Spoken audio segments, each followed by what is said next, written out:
Oakland Athletics are playing their best when it matters most. At the start of the stretch run, they have captured 10 wins in their last 14 games to take over first place in the American League West. Now, with a big road trip looming, it's critical for the Green and Gold to finish this homestand with a series win. The A's will try to make it 3 in a row with their ace on the hill. Bartolo Colon and the A's take on the Astros next.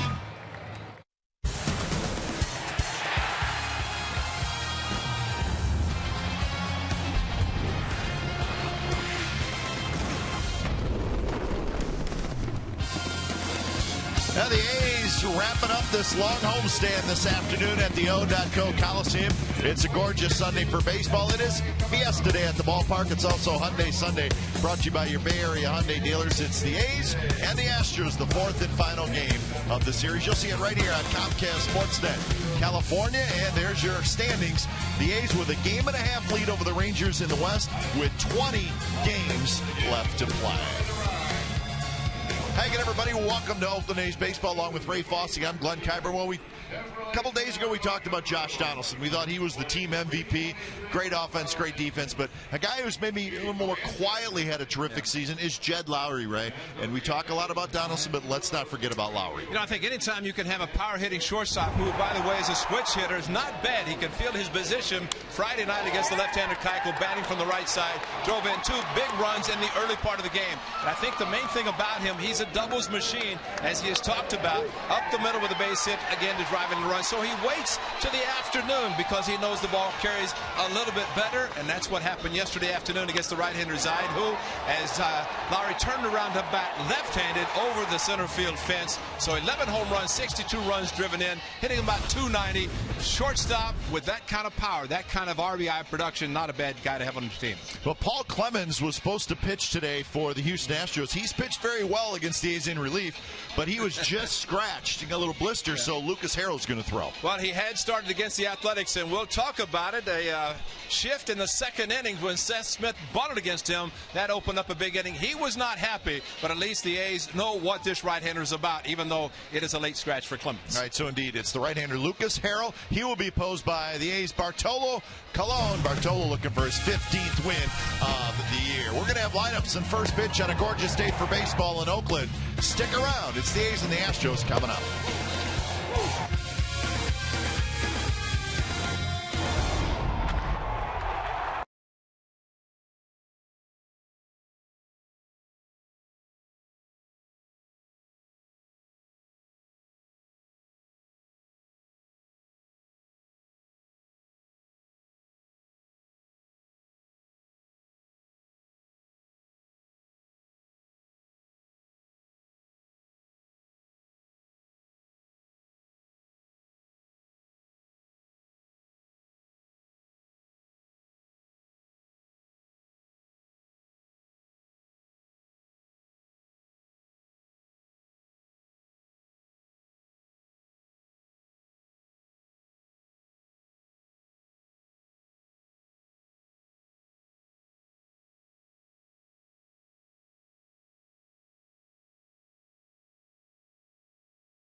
is brought to you by Jack in the Box. Go big at a participating Jack in the Box with Jack's really big chicken sandwich combos for only $3.99 plus tax.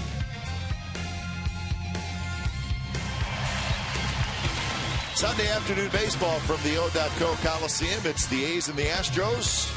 The fourth and final game of the series and the final game of this homestand for the A's. They'll head out on the road for the second to the last road trip of the season tomorrow. Now, if you're looking for Raiders post-game live, it's airing right now on Comcast Sportsnet Plus. That's Comcast channels 104 and 780, DirecTV channel 699, AT&T channel 768. For more information on Comcast Sportsnet Plus, visit csncalifornia.com or call your local provider. So the A's in the all-whites this afternoon have taken the field. Bartolo Colon now heading out there. And the Astros in their all-grays. And we're just moments away from first pitch. Let's check out the game time weather presented by the Santa Cruz Beach Boardwalk. The admission-free boardwalk is open this weekend. Beautiful day, 81 degrees. It's actually a little cooler today, and it feels good. Just a light breeze. So tough to beat weather like today. At first base, number 24, crew chief. The A's with a game-and-a-half lead in the American League West, with 20 games left to play, including today. And we'll keep an eye on the Rangers and the Angels playing down in Anaheim.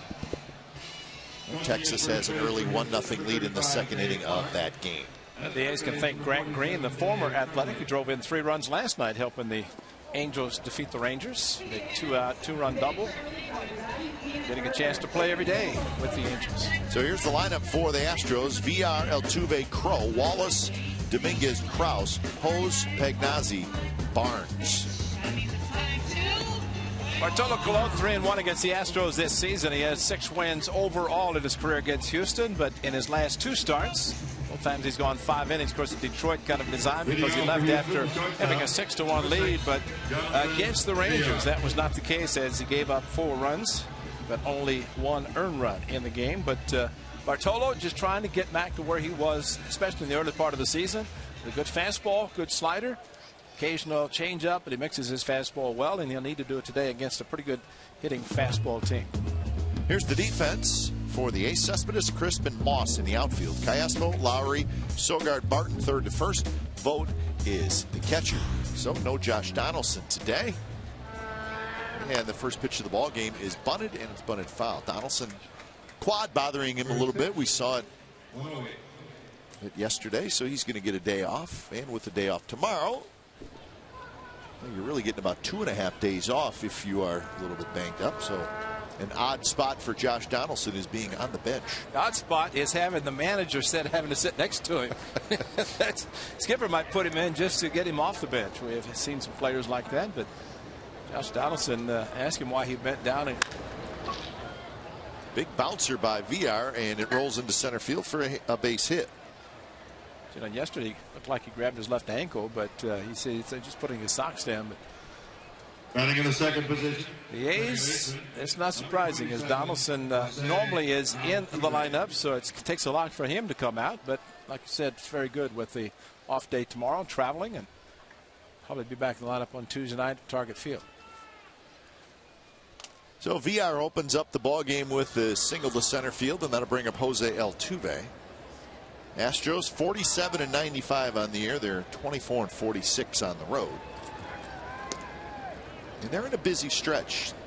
This is a spot of 20 games in 20 days for the Astros. This is game 17 of that 20-game stretch, so they're closing it out. They will head to Seattle after the game to open up a 3-game series against the Mariners tomorrow.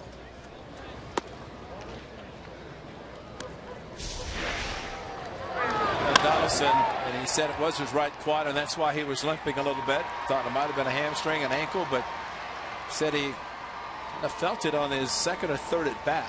He felt it a little bit more, and that was the last one when he doubled hard to left field. Altuve rips one toward left center field, and Coco cannot cut it off, and it's going to go all the way to the wall in deep left center field. VR is going to score easily, and Altuve has an RBI double and 2 batters into the game. The Astros lead 1-0. That was quick. Got to make some pitches. 4 pitches. We've seen Altuve is a very good fastball hitter, and Bartolo Colon, like he tried to be a two-seam fastball, but it was belt high, and for Altuve, that's a very good location for him to do exactly what he did. Very aggressive hitter, and a shot in left center. You really have to stop the bleeding early because you want to give your offense a chance, and you definitely have to get the ball down. Exmo brought to you by Cache Creek Casino Resort, and here's Trevor Crow. Callaspo in on the grass at third. And Crow swings and misses.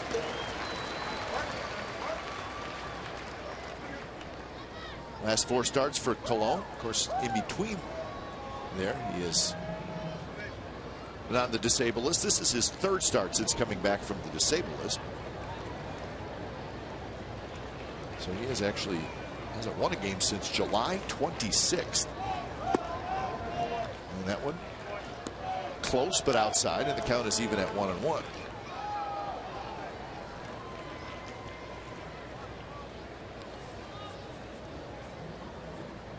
So it was always this time of year when you're in a heated pennant race. It's love to have 2 or 3 pitchers that are pitching well. So that makes Colon's performance, well, it's important because we know what he can do, but he's been a little off as of late. Yeah, Straley pitched well yesterday. Jared Parker's pitching well. AJ Griffin, or Sonny Gray. So really, the pitchers are pitching well. But Bartolo, just his 3rd start since returning from the disabled list. And as we mentioned, just 5 innings in both starts. So 1-2 to Crow with Brett Wallace waiting in the on-deck circle. And a fastball, strike 3 called, as Hunter Wendelstedt just raised his arm like it was the first strike of the game, but it was strike 3 right in the inside corner. Well, the 2-seam fastball pitch is very important for Bartolo Colon, and you're right, it was not an emphatic strike 3 call. Just a normal strike, but maybe he had the hitter Crow thinking that it wasn't strike 3 either. I mean, if you could look at that in Tom Hallion, what a difference. I mean, Hallion looks like he wants to punch everybody and dominate. But a 2-seam fastball nonetheless, which is a very good. Wallace swings and misses.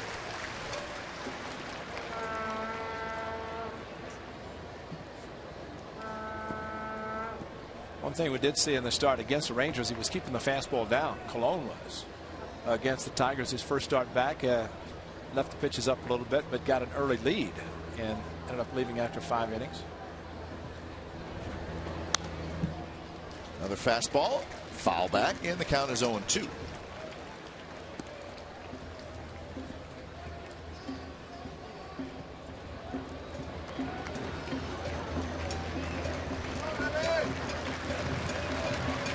A 2-seam fastball that Bartolo struck out Crow on is a pitch that it's a great. I mean, if you can throw that pitch as a right-hander to lefty and get him to bump his knees to back off, then have the movement that Colon can bring, it's a great pitch. And Wallace swings and misses. He got 3 straight fastballs. He missed 2 of them, fouled them back, and that's the 2nd strikeout for Colon.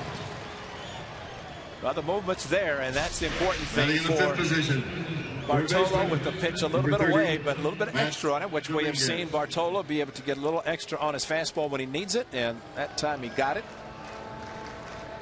Brett Wallace, after the double, the 2nd batter, and for neither one to be able to move it, especially Crow, puts additional pressure on Wallace and Dominguez at bats. Breaking ball to Dominguez. He watches it drop down and away. 9% slider, 6% changeups. Oh, that's horrible. He's dropped down from 92 to 85% fastball since the beginning of the season. He's becoming a breaking ball guy. That's okay, though. That's all right. I like that. 2-0 now to Dominguez.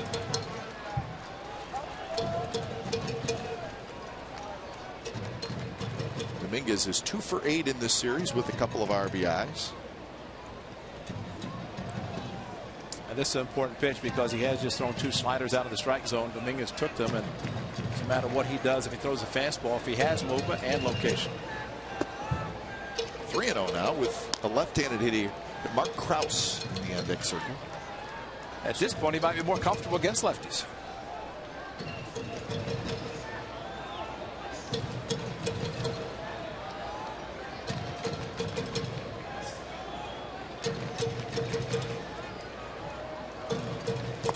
And that one dropped in there first strike. No Chris Carter today. No Jason Castro today.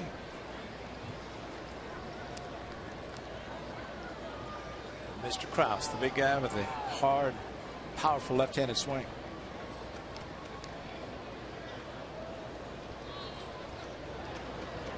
So 3-1, and Dominguez bounces one towards short.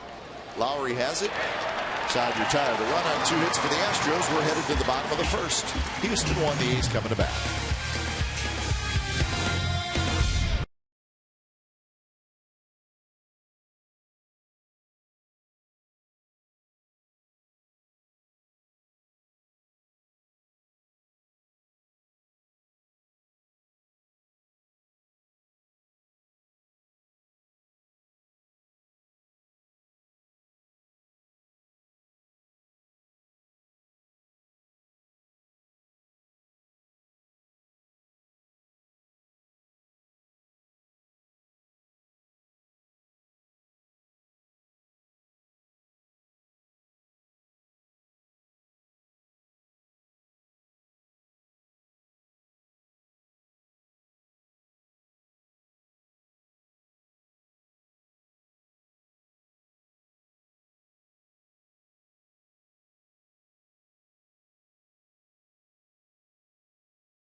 Let's check out their lineup. It starts with Chris Sogard at second, batting second today. Then Lowry, Moss, Cespedes, Cayasco, Barton, Smith. And it is right-hander Lucas Harrell making the start for Bo Porter and the Astros. A couple of starts against the A's this year, but also a couple of games out of the bullpen. Is May the 25th when he started against the A's, he lost, and then shortly thereafter he was put in the bullpen, but gets the emergency start today because of a blister on the middle finger of the starting pitcher who was scheduled anymore. Well, there's Paul Clemens. Clemens was in the bullpen whenever the Astros came in earlier, so a little bit of a change for the Astros. So it's Lucas Harrell. Coco hitting .260, 18 home runs, 54 RBIs. Coco got an off day yesterday. Nothing wrong with Coco, just a planned off day.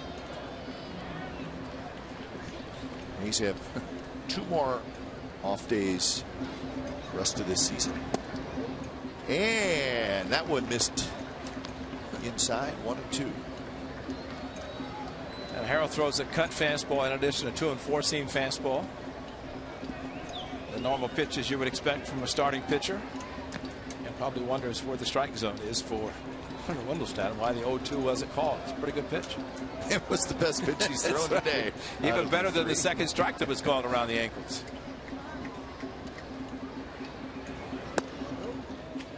And that one inside.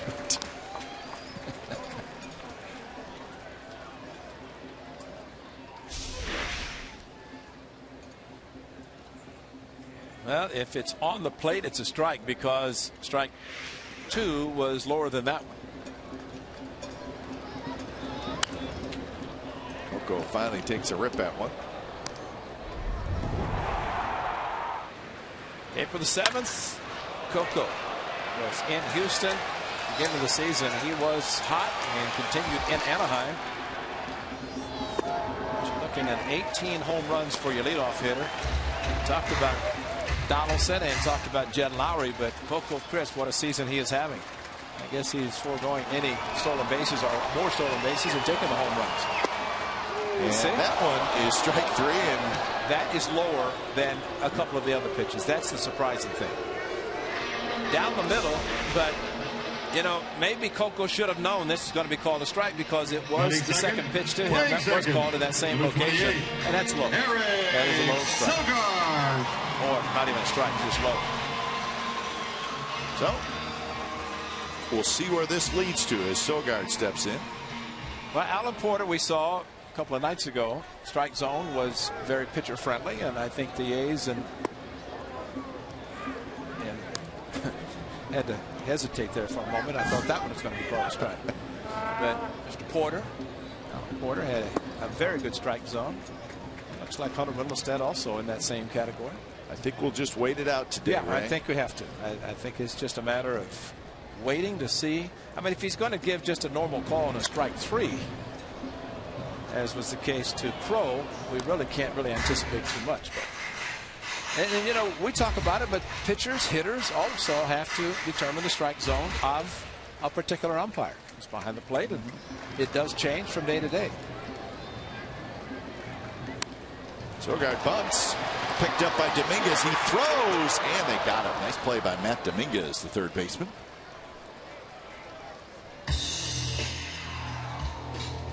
So that's out number 2, and Lowry will hit. Well, Dominguez was playing a little bit beyond the grass, but played it very well. Maybe bunted a little bit too hard by Sogard, but a good idea anyway. Just tip your cap to a very nice play by the Astros third baseman. That was very nicely done. Opened up the hand completely, took the ball in the palm of his hand down to his fingers, and made a strong throw. Catch the ball first. You can't look before you catch it. So here's Lowry hitting .290, 11 homers, 62 RBIs. We talked about Lowry's series so far in the open of our show. 5 for 13 with a double and a home run. Lowry now with 42 doubles. He'll go along with his 11 home runs. He's got a couple of triples. He hits that one to left field. But Crow is there near the corner. He's got it. Side retired. Lucas Harrell has a 3-up, 3-down inning. Second inning coming up. Astros 1, A's nothing.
Twins in town, a 1:05 p.m. game. It will be specialty beers available throughout the ballpark on Oktoberfest. 10,000 fans will receive an Oktoberfest beer stein, and it's courtesy of Sonic. Special field level ticket package includes Brewmaster meet and greet and a ceramic stein.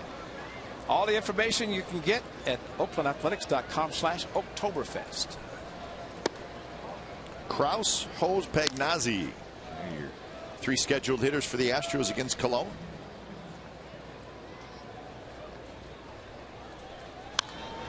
Foul back. Kraus hitting 174 with 3 home runs. Had to chuckle when we were talking about yesterday, celebrating the anniversary of Cal Ripken Jr. breaking the Iron Horse's record of 2130. 2,131 consecutive games played. That broke the record. Coco's under it. He's going to grab it, and he does. But I was thinking, you think Cal ever got a scheduled day off? 2,632 consecutives. That's funny. I struggled, with a scheduled day off. It was planned. It was already scheduled to be an off day, and Cal Ripken Jr. for about 17 consecutive years. Never. What's wrong with those managers? They would never give him a scheduled day off. Cal, your bat's a little slow. Day game after night game. Yeah, I remember, of course, Johnny Oates. What a great person. Unfortunately, the late Johnny Oates. But he said, as a manager, I will never break the record. And that's what happened as the record extended. Sure, manager kept saying, you're going to be the guy that takes it out of the line. Me, and unfortunately, when his dad was fired, his dad would have been the only one that could have done it because he moved him from short to third. But as far as breaking the record or stopping the consecutive streak, nobody. Not on my watch. An injury was the only thing that was going to do it. Yeah. As you mentioned, he had some of those, but remarkably able to come back and play. I mean, not only consecutive games for a period of time, it's consecutive innings. He didn't even miss an inning of a game. But that was then, and it is the current day. And Bartolo Colon trying to have a 1-2-3 inning after the run he gave up in the first inning. One hit hard. Lowry dives, cannot quite get it, shoots under his glove. And Hose is going to have a base hit. Right, here's our McDonald's true story for today. And it was Dan Straley yesterday. He was great. 7 shutout innings, only allowed 2 hits, 1 walk, and he had 7 strikeouts, and he was great. And it was good to see for the youngster. The one thing you're saying right there, the slider, and a great pitch. He has to have that pitch working, and Kurt Suzuki basically told him when he caught him in a side session before the Tigers start, which was the beginning of a 3-game winning streak. Kurt Suzuki said, throw your slider. It's an outstanding pitch. You throw it in the dirt, I'll block it. That gives tremendous confidence to a pitcher to know they can throw it like he wants to, and his catcher is going to block the ball, which Kurt Suzuki did yesterday, as we showed in those sliders that a lot of them were in the dirt that he blocked, and it was a strike 3. So Pagnazzi will hit with Hose aboard.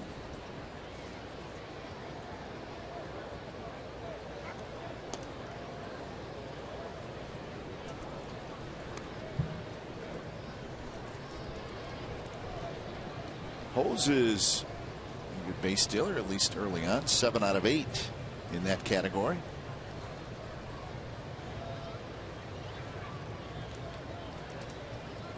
Pagnazzi 1 for 10 in the big leagues this year. If the throw overs, maybe because they think Pagnazzi is going to be given the hit and run. If your offense is struggling, you force a hitter to make contact, especially with the runner on the move.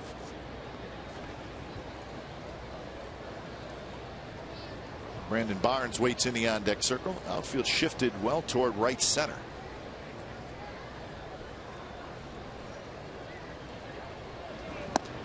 Yeah, there's a strike. The Rangers and the Angels are tied 1-1 in the 3rd inning. That's Tepich for Texas, Vargas for the Angels, and of course the Angels going for the sweep. So, tell you how that game progresses. And Vargas pitching for a contract. Yes, he is. The agent, as he was acquired by the Angels to bolster their starting rotation, and except for a period of time on the disabled list, he's pitched well, pitching well now. The Rangers have lost 5 out of 6. The Angels have won 8 out of 10. And last night, Angels won 8-3. The Rangers made 4 errors that led to 4 unearned runs. Well, the biggest was Adrian Beltre. He never makes an error. Yeah. Well, we saw him do it here, but well, that tells you that they're probably struggling. Yeah, exactly. For him to make 2 errors on a road trip, very unusual.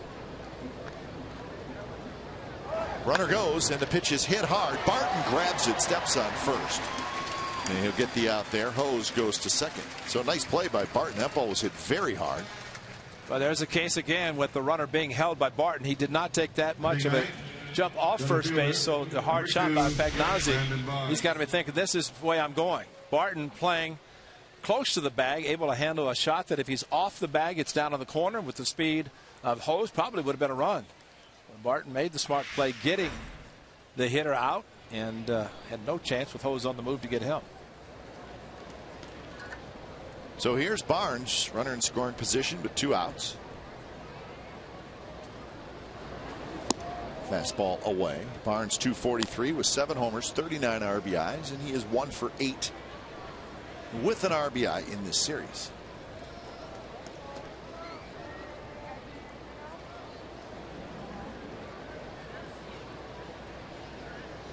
Somebody holding Hose on at second, and the pitch is fouled.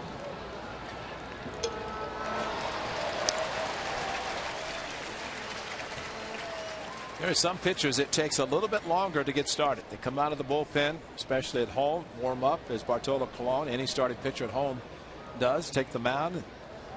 But sometimes the first inning is one. It takes a little bit of time to get acclimated to the mound, even though it's your home mound. But after that, you hope to settle down. And Bartolo Colon is one of those pitchers that's capable of settling down after a slight struggle at the beginning. Good pitch there. He jumps ahead 1-2. You take that anytime. 5th inning on, it's only a 117 earned run average. Yes, take it.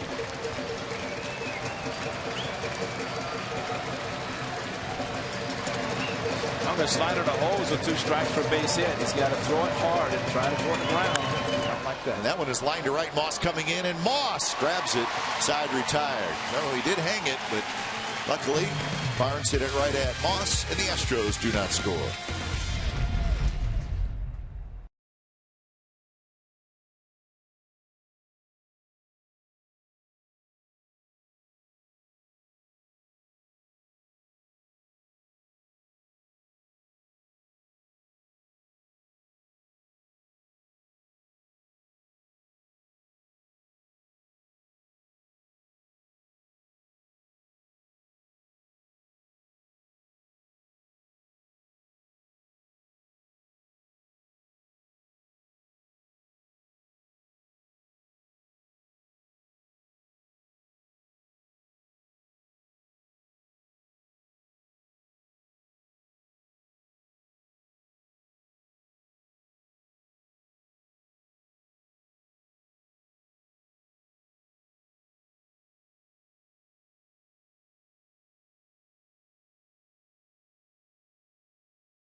Challenger slot tournaments, free entry daily from 2 p.m. to 10 p.m. Visit cashcreek.com for details.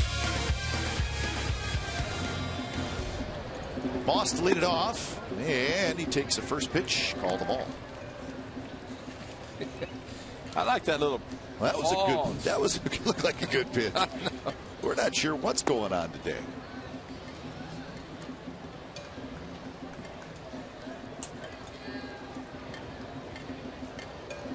Moss, Cespedes, Callaspo for the A's here. Bottom of the second inning. Lucas Harrell, a last-minute replacement for Paul Clemens.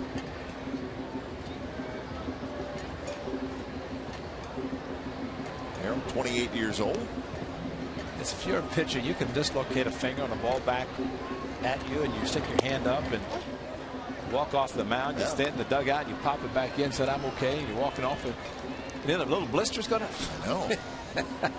But that's kind of tough. If you have a blister on your middle finger, your throwing hand, that's kind of tough to kind of get a grip on a baseball. Swing and a miss, and that is the second strikeout. So 1 out. Here's today's Ford right choice. Yoenis Cespedes, pretty good day yesterday. He showed it all. Left fielder. Watch this. He was throwing to third. Convinced, and instead he shifted his body a little bit. Throws to second, gets him out, and then a little bit later on a solo home run. So Yoenis Cespedes doing his thing yesterday, and that's good to see. You're right. That was a great shot. He casually came up and he's going to throw to third. Telling he was throwing to third. Yeah. Right at the last minute, he just moved his body a little bit, threw a strike to second.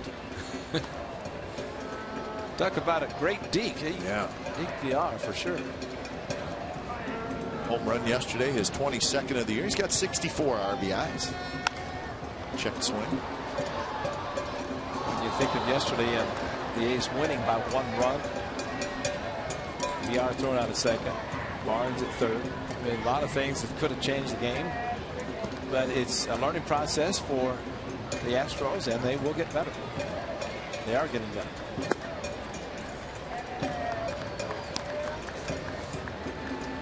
So 2-1 to Cespedes. Overall in the series, Cespedes is 5 for 13. And now 3-1.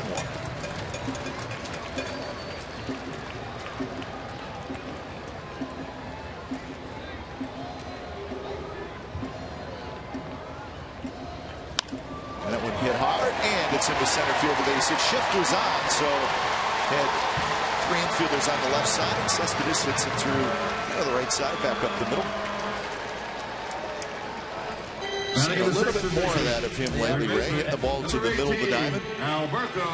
He's kind of delayed his swing once the pitcher could not get it. Look at the shift and look at where the ball is hit, and where if the second baseman, even if the second baseman had been in a shift position, but yet on the first base side of second, the ball was elevated by Harrell, and it's very good hitting, whether intentional or not, but at least it gets his speed on the bases, and anything can happen after that.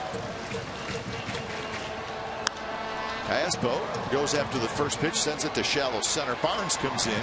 He's into left center. He's got it. So 2 away here in the bottom of the second inning, and Barton will hit. And in the 7th position, first baseman, number 10, Derek. Barton, 216, couple of home runs.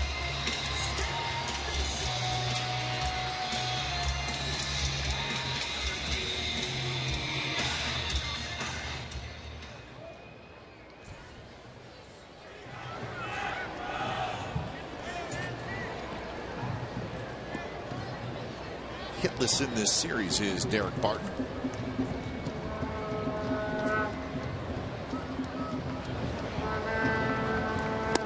And the pitch is a bit low. Altuve, couple steps into the grass. See VR, the shortstop, shifted over behind second base. For a hitter, Barton, who has gotten a lot of hits to the opposite way because he waits so long. He's been more aggressive, and maybe that's a result of the more recent scouting reports, but Barton has been jumping on early pitches.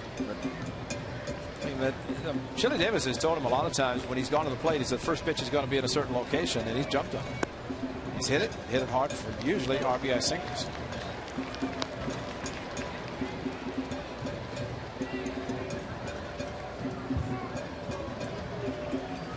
So 2-1 to Barton.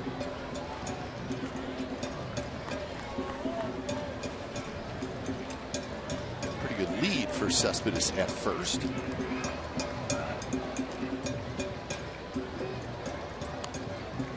Well, it wouldn't be a bad time to run if he decided to try to steal.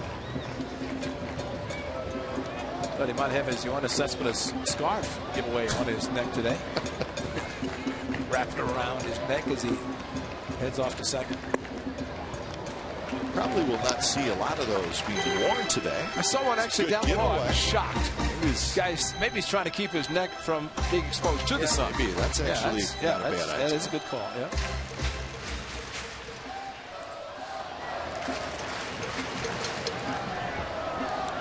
So the count 3-1 to Barton. And there's the walk. So the A's have 2 on, 2 out for Seth Smith.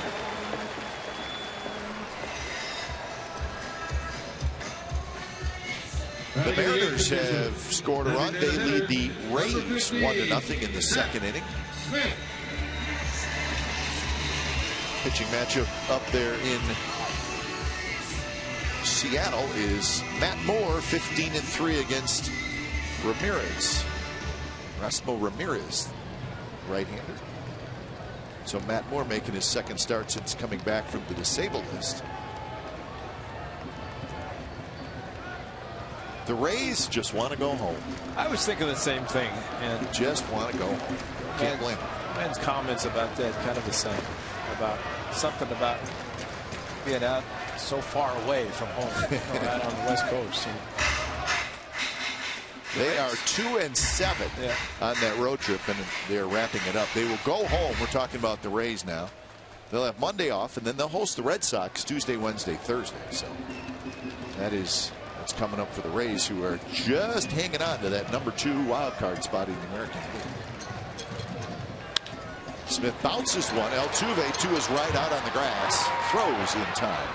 Side retired. A's strand a pair. We're headed to the third. 1-0 Astros.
Entertainment destination, open 24/7. Visit today and see the Casino Matrix difference. 1-0, the Astros lead. It is the top of the third inning here in Oakland. Lake Merritt, downtown Oakland, on a gorgeous day.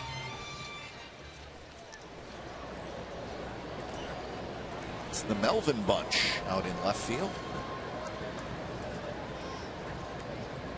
Top of the order for the Astros, Jonathan Villar, Jose Altuve, Trevor Crow. Altuve knocked in Villar with the single. Villar just bouncing up the middle to lead off the game. That is the only run in the game so far. Saw Villar attempt a bunt in the first at bat first pitch, but something we saw also yesterday and probably will see a lot throughout his career. As he has the speed and ability to bunt, and hitters that can do it, it's kind of a lost art in a sense, bunting for a base hit, but VR is very, very good at it, especially from the left side where he can run out of the batter's box. And a 1-2 pitch inside corner. Strike 3 call. VR may have even swung at him, trying to hold up, can't do it. Third strikeout for Cologne, and here's our Coors Cold Hard Facts. A's offense and pitching on this homestand so far, which is with a 7-2 record on the homestand. Decent amount of runs. They've hit the long ball on this homestand. But the most important thing, as it usually is, look at the team ERA, 2.33. And you can look playing the Astros 4 times, but also the Rays and the Rangers in the first 6 games of the homestand. 2 very good teams, and the Astros playing the A's tough the first 3. Not just too simple. This almost starts at his hip, and then right at the last instant, he's kind of a protecting swing. Ball was already in the catcher's mitt, a vote. But tremendous movement on the 2-seam like that. And on 3 pitches, Altuve is gone, and that is out number 2. 4 strikeouts. And that could be tremendous. Look at the ball start outside. Hitter gives up on it. And the 2-seam breaks it back in, we think, on the plate. But Hunter Wentelstedt is so close. He just enjoys catchers so much that he's going to get close. And you can not see the Tommy cam that well, but there's a great shot on the outside corner. The movement is spectacular for Bartolo.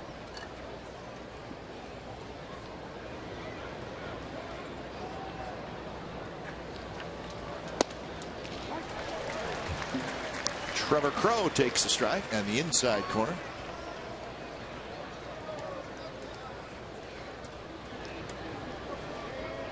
Crowe struck out looking in the first inning.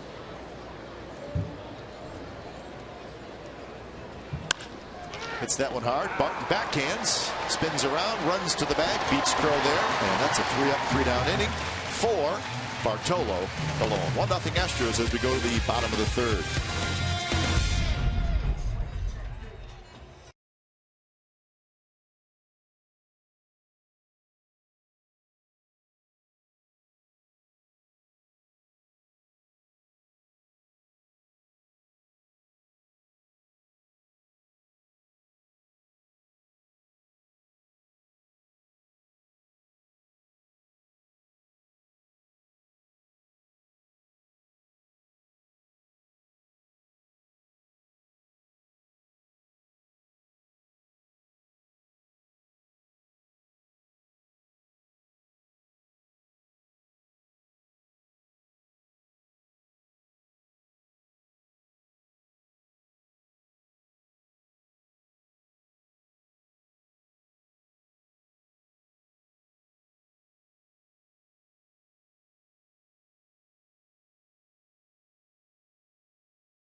September the 20th, after the A's play the Twins, use the Force to enjoy the special Star Wars themed show from the outfield grass and see Star Wars characters roaming the ballpark during the game.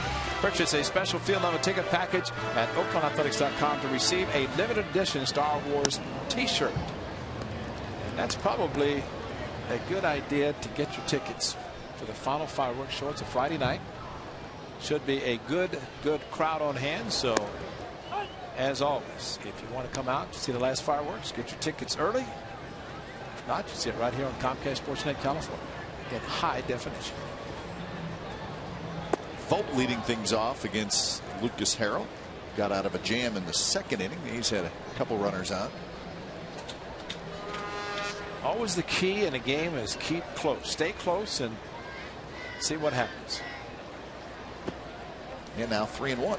Vogt, Crisp, and Sogard here in the bottom of the third. There have been pitchers throughout baseball. The scouting report, not so much what they throw, but stay close. If you stay close within a run, you got a chance. You're going to get a mistake and take advantage of it. Vogt lines one down the left field line, and that's a hit. Crow cuts it off, and Vogt will hold with a single.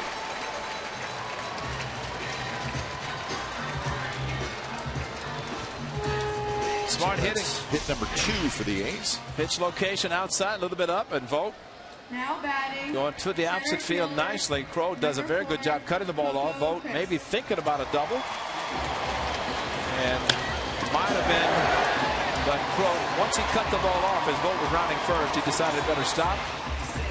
He's satisfied with the single.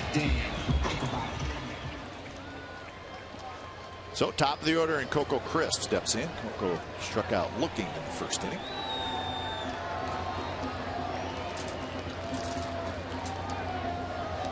With 2 for 8 in the series, he rips this one to center. Barnes digging, and he gets there, and he makes the catch. He was on his horse, and he had to get over there quickly, but he got a very good jump, and he made the catch. Just now enough batting. towards the end of the bat that Coco could not pull it into the gap in right center. They were shading him more towards left field. That's why Barnes had to go quickly to get to the ball. But a great swing by Coco is thought maybe, see where Barnes is playing, and thought maybe it's going to be over his head. And I think initially when he hit it, thought it was going to be an easy catch, which is the way it turned out. But Coco started to run once he saw Barnes having to chase backwards. So Sogard steps in, and he takes a first pitch strike. Rangers, Angels still tied 1-1 now in the 4th inning.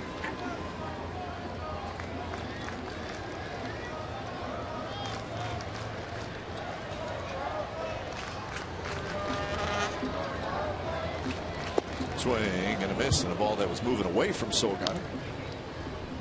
Grounded out in the first inning. It wasn't a ground out, it was a bunt attempt. Dominguez, the third baseman, made a very nice play.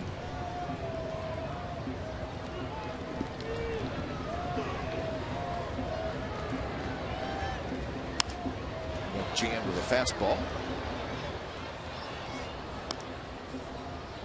It is good look, a good look for Sogard with the. He can pull it off. Yeah. So is Chris Young. Must be a day where the guys get together. Hey, let's do it. Let's just wear the pant legs up with the. I mean, those are the old-fashioned, man. Those are got the sanitaries, got the stirrup socks. You can tell the little bend down at the bottom. The horseshoe. That's not an all-in-one. Those are the real good ones. Throwback. That's right. You gotta put them on one at a time, right? Sanitaries first. That's usually a double sani, you know. Well, these are thicker, so you can go with one sani, but just look at the stirrup. You see kind of as the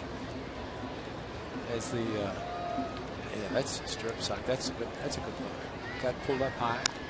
So how do you describe a sanitary sock? Just real thin, huh? Just a real thin sock. Yeah, these are the thicker. Yeah. This is kind of a thicker, but it's the sanitary sock goes all the way up to the knee, and then you really roll it over. You put tape on it, kind of hold them up nice and tight. A shot. If you look at how the horseshoe kind of comes up like that, that's important, because the old type you had to stretch. These are kind of get a little bit easier. Line drive right field, and that'll be a hit. Hose gets it in, and the A's have 2 on and 1 out, so they're threatening again here in the 3rd inning. Maybe Harrell was concentrated on Soggy socks also, because he hung a breaking ball. But good at bat by Eric Sogard after falling behind 0-2, but did get the hanging curveball. Must be the socks. He gets attention to that. The pitcher just cannot follow through all the way. Right in the wheelhouse. Right in the middle of the plate. And Eric Sogard protecting. A couple of strikes. And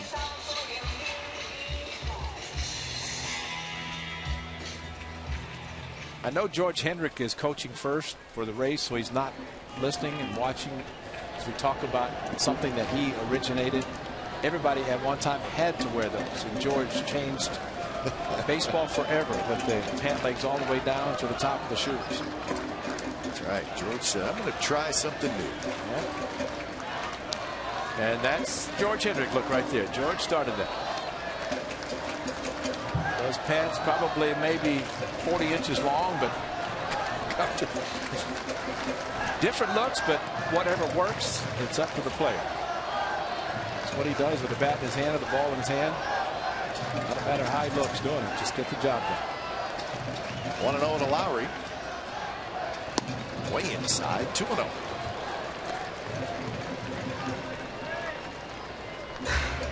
Lowry had a fly ball to left field in the first inning.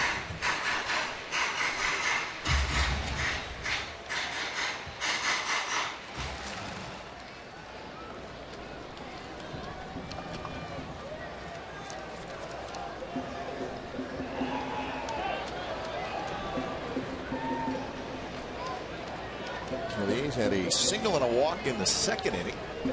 Could not score. They got a couple singles here in the third.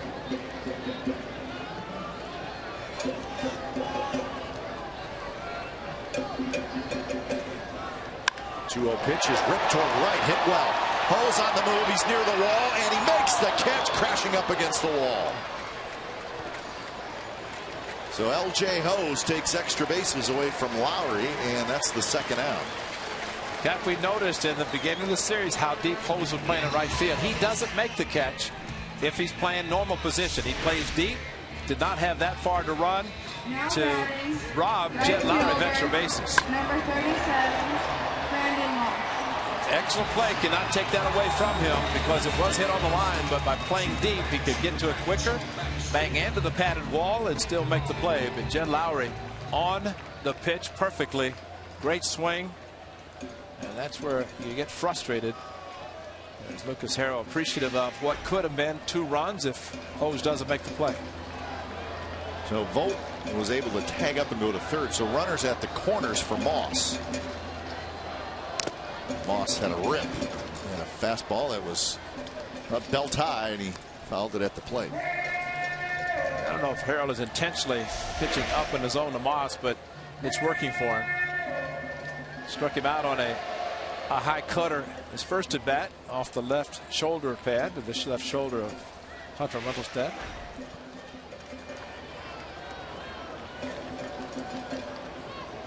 Moss struck out swinging in the second inning. Going to tie this baby up, maybe more.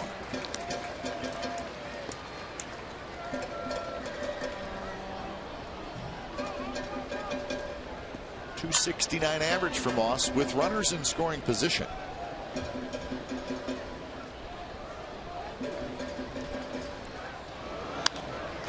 Pop foul.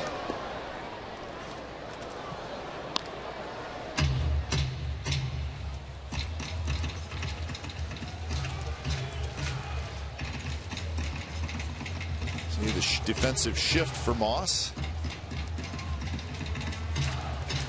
I almost get sick of saying that, Ray. I could probably just about stop saying there's the shift. They shifted for this guy, because really, I mean, I would say at least half the hitters get shifted for now. Well, especially with certain teams, and the Astros, one of the teams that shifts a lot.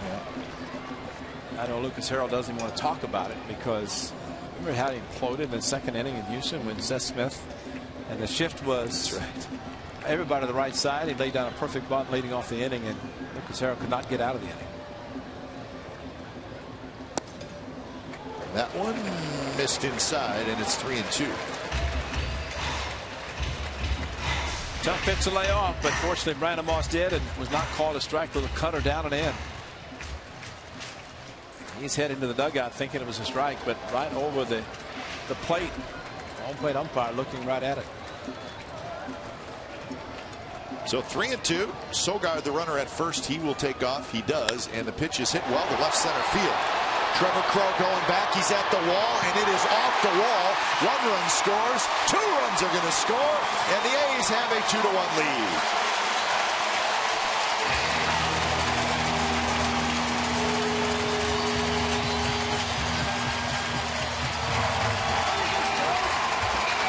He's good, folks. He is powerful. He is good. And he's smart. And he got to 3-2. The pitch towards the outside, maybe protected against the inside, stayed inside the ball perfectly. And with his power, what a shot. And no chance for Crow to get this one like HOU's did on Jed Lowry. Of course, 3-2, 2 outs on the out-of-town scoreboard. It hit hard coming back, but it's going to score 2 regardless. Crow just could not get it, but that is the opposite field power of one Brandon Moss.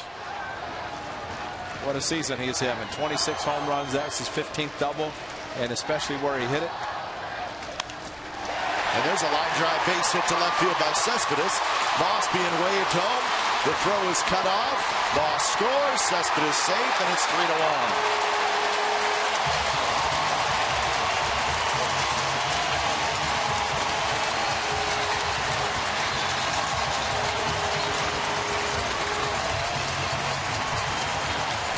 So Cespedes gets RBI number 65. Well, I jumped on the first pitch, and I don't know what Dominguez was thinking. That was a hanging slider that's hit by Cespedes, but with the throw coming in, it was going to be short. And Cespedes going to second with Moss trying to score, but this throw is offline and not very strong. Watch Dominguez hesitate. He looked to the plate, maybe thought he's going to have a play on Moss. Slight hesitation allowed Cespedes to get in safely at second. If you cut a ball off there, you have to concede the runner to plate and try to get the runner going into second, because otherwise you have another runner in scoring position.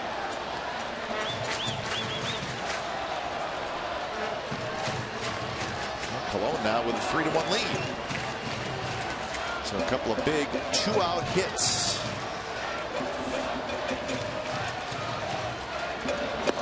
Drops low, 1-1.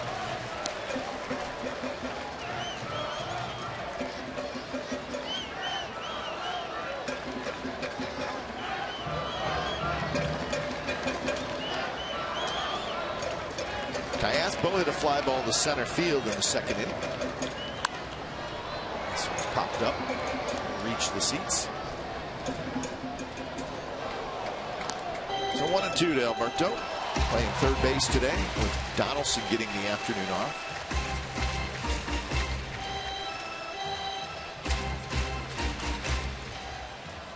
Mariners still leading the Rays 1-0 in the third inning up in Seattle.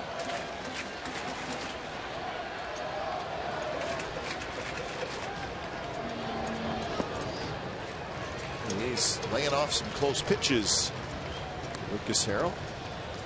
Think about the 2-2 pitch to Brandon Moss. Close. Some days it would be called a strike. It wasn't. It would have been the third strike. And since then, the A's have scored 3 times. Might have been a strike in the first inning of this game. That's right. That one way inside. So full count to Cayaspo.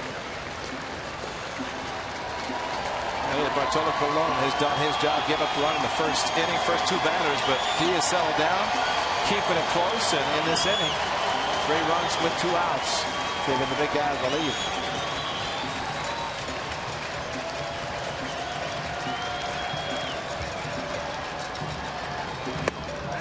Missed inside, and another walk. So that is the 5th base runner in this inning for the Athletics.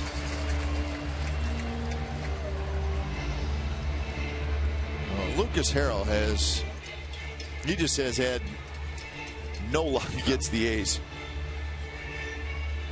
No, he hasn't. I mean, he has just got knocked around every time he's pitched against the Athletics. David tried a change-up to Cayaspo, knowing that for sure his first base was open. Another lefty in the on-deck circle, and Derek Martin, who walked in his last at-bat, his first.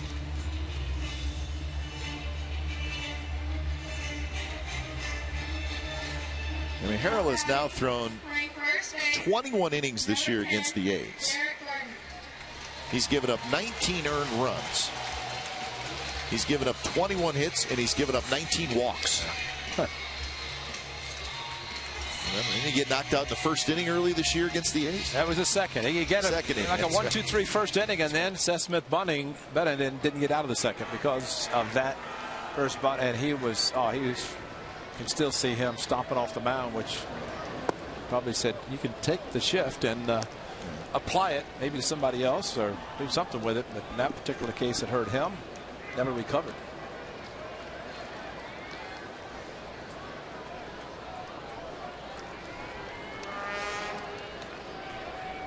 Barton walked in the second inning. 2 walks, 1 strikeout. 2 walks, 2 strikeouts. Correction for Lucas Harrell so far in the game.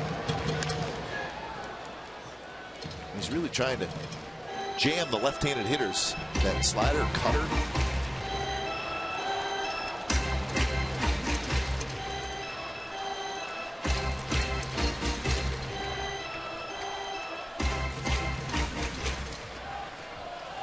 You had mentioned earlier about Mariano Rivera, another tough day.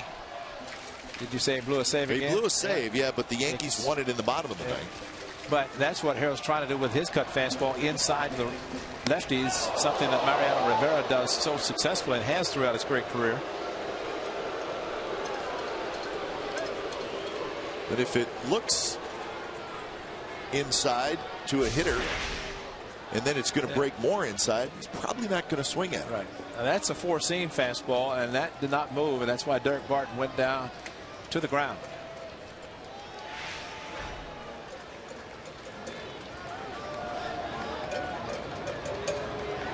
A little flare to center, and it's going to fall. Cespedes will score, and it's 4-1 A's. 3 consecutive 2-out RBI hits for the Athletics.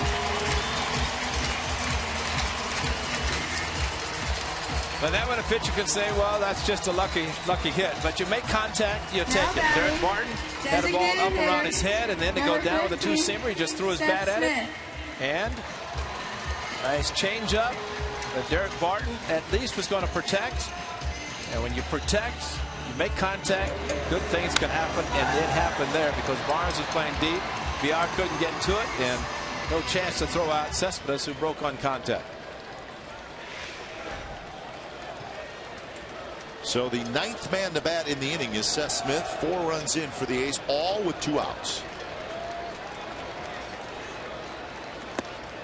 First pitch is low to Smith.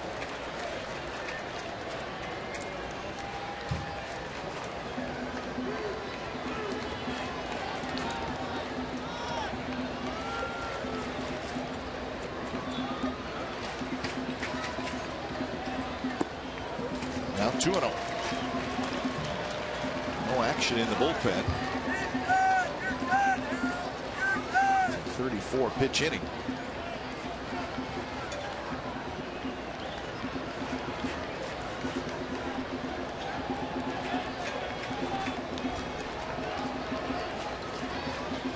Smith on 2-0. It's a fastball on the outside corner for a strike.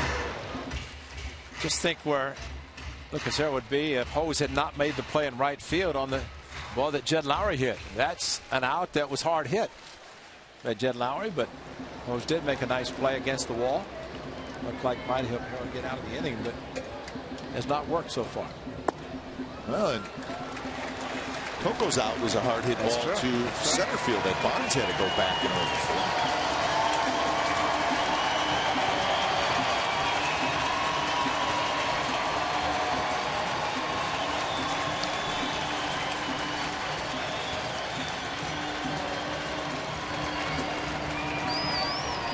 So 3-1 with Caspo at second, Barton at first. And that one's driven to right. And that baby's gone. 7-1, the A's lead.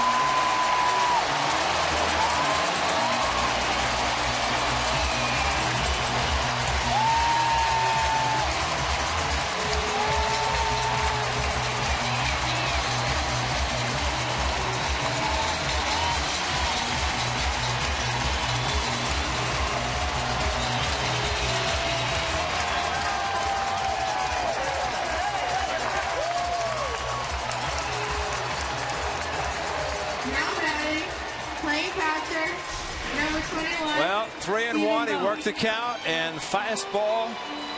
And Seth Smith unloaded. Hyundai Sunday. That is Seth Smith's day, and came through with a big 3-run home run.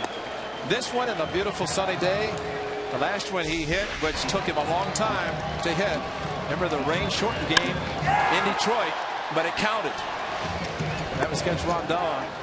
He had not hit a home run since June the 16th before August the 27th. And Seth Smith, left eye must be working. Said he got the Lasix on the left eye, which is dominant. Vote to right. Hose is there. Side retired. A's score 7 runs with 2 outs.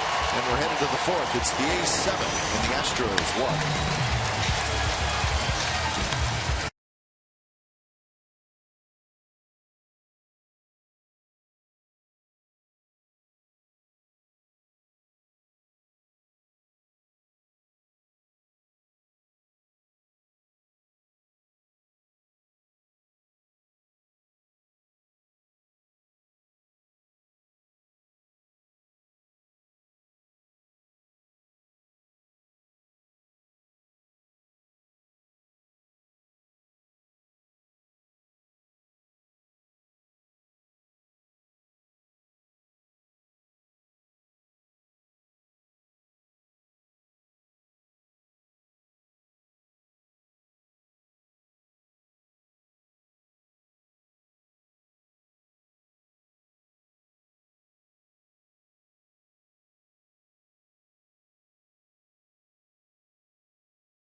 Winning season in 2008.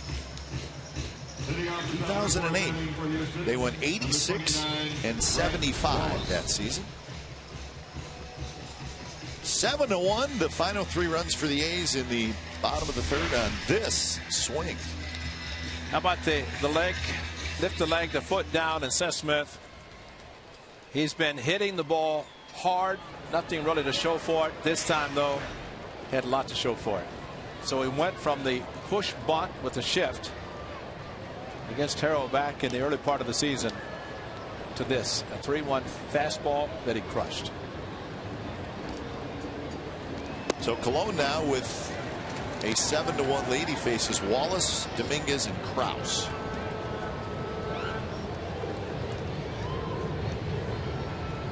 He's got 4 strikeouts. He has not walked anybody. He's given them 3 hits so far. Struck out 2 in the 1st, struck out 2 in the 3rd. One of those in the 1st was Brett Wallace.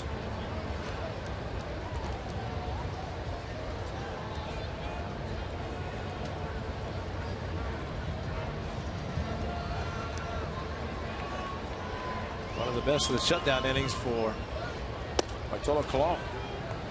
Spent a lot of time on the bench, but Bartolo would never, ever be disappointed to have to spend a lot of time while his club is scoring runs.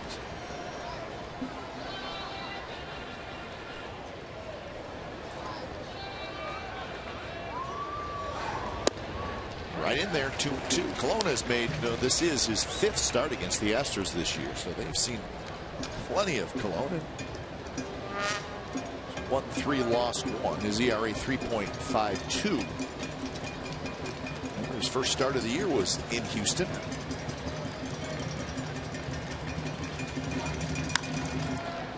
Sliced foul.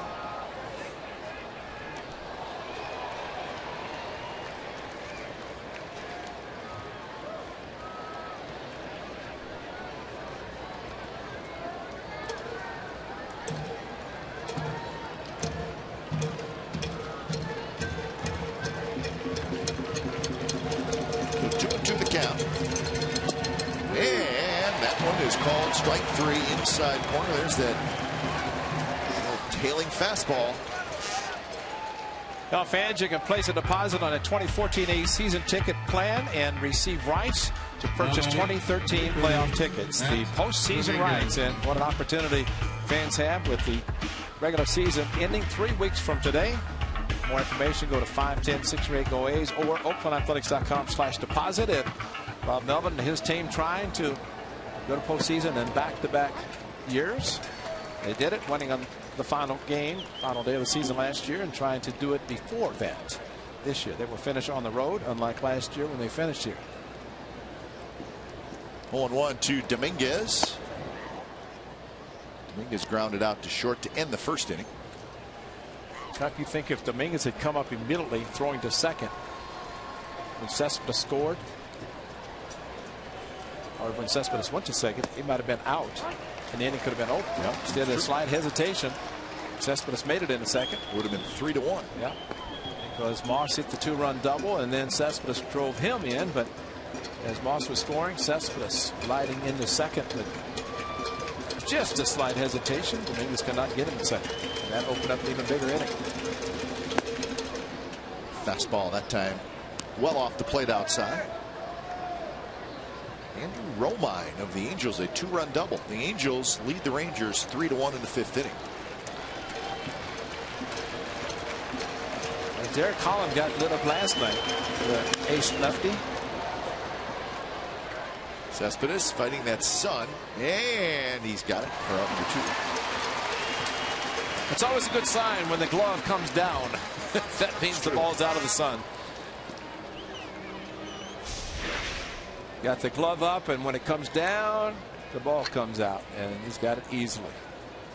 Sunglasses take over, but the glove is very important, looking up into the bright sun, and that's what they're looking into, and just hoping the ball comes out of that middle. It's his day, big day for Cespedes, and a big 2-out RBI single. Pretty much everybody contributed in the 3rd inning. So here's Mark Krause. Krause with a fly ball in the center field in the 2nd.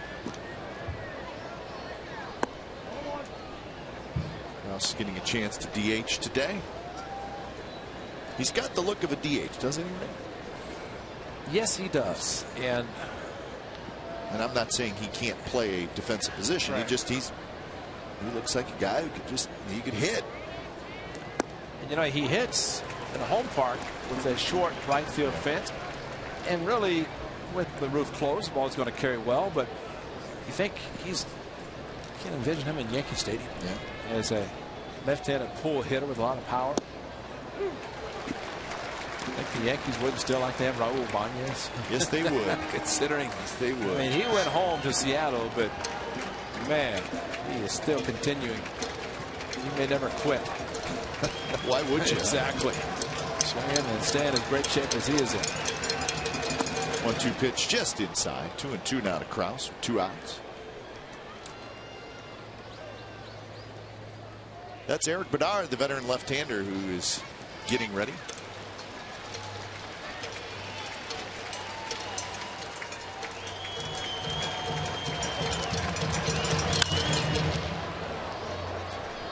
Drops in for a single, so Krause loops one into center. He's got a 2-out base hit. It was hit number 4 off Bartolo Colon. That's a tough thing on a hitter, and Krause actually commend him for getting the base hit, because Bartolo's, with his fastball working so well to lefties, if a lefty gets a fastball outside, he cannot commit and open up too soon, looking for the fastball in. That time Krause protected whatever he got, and with the 2 strikes got the fastball away to hit the center. First pitch to Hose, fastball outside corner, a strike. Hose had a base hit in the 2nd inning.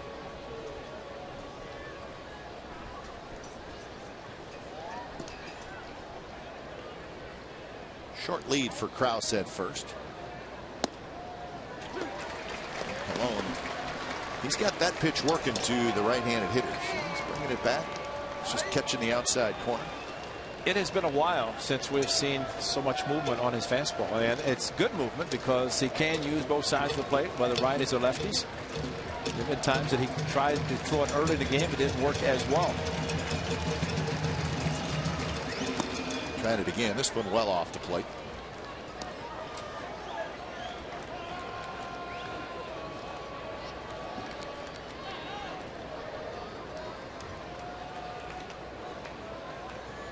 Pitch number 61 coming up for Cologne.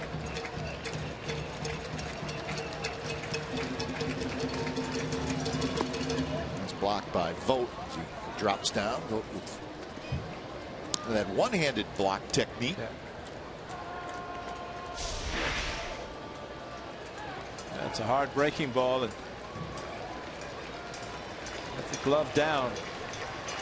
But that when the right hand doesn't get involved, that means the right shoulder's not coming over to try to keep it close. Fortunately, that one stayed down, hit his glove. So 2-2.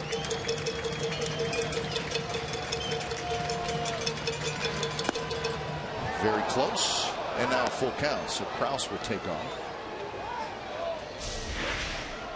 Trying to go back door with a two-seam fastball, did not quite make it.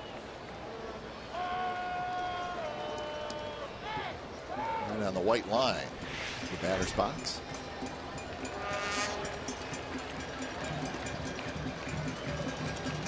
Runner goes, and the pitch is outside. So HOU has pretty good at bat. He ends up with a walk.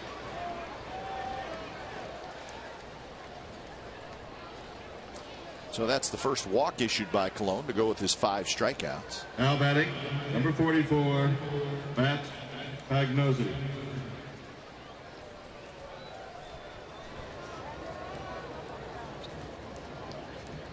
So Matt Pagnozzi steps in, his second at bat.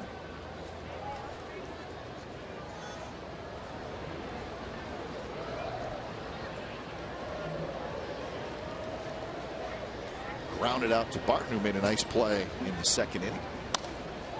And his line heads up, lower level.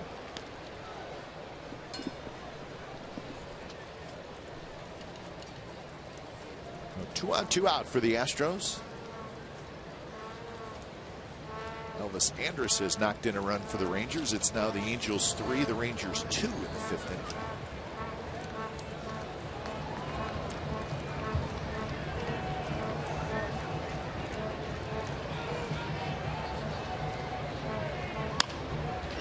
Lowry charges, he's got it.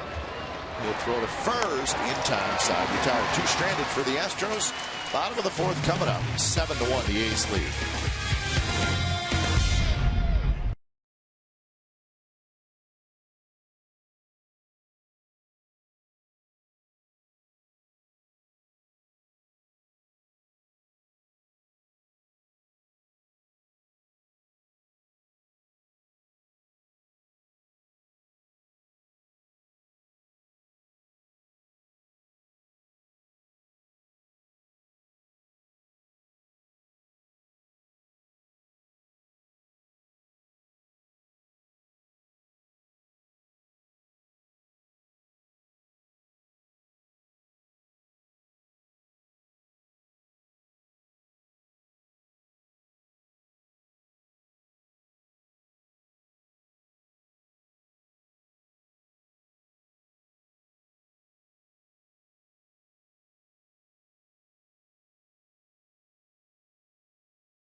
managed the Astros to their last winning season in 2008. This would have been a tough one, folks. It was Cecil Cooper who took over.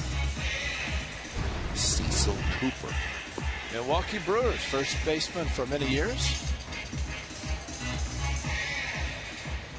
He was pretty good, Cecil Cooper. When it's time for change, think Speedy Oil Change and Tune-Up. Your oil change, tune-up, and smog experts. Eric Bedard, the veteran left-hander, comes in for Lucas Harrell, who lasts just 3 innings. So, a lefty in, it's Bedard, who's 4-10. He's made 23 starts this year. This is his 6th relief appearance. And he'll face the top of the order. Crisp, Sogard, and Lowry.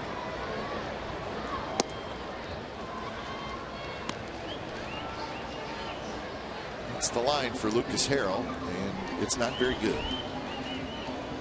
He's having a pretty good year if he didn't face the A's this year. Outside, 2-0.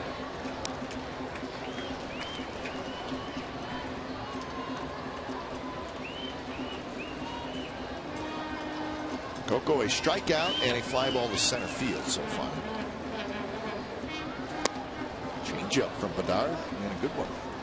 Maybe not a changeup. I saw 71 miles an hour, so maybe Eva's pitch. I was going to say. Yeah, it's kind of a very, very slow curve. A little deception with delivery, and kind of turns his back towards the plate when he throws.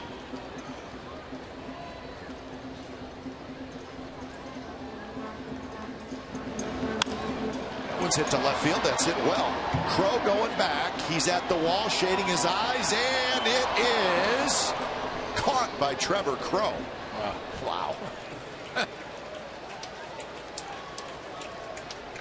So that is not an easy play.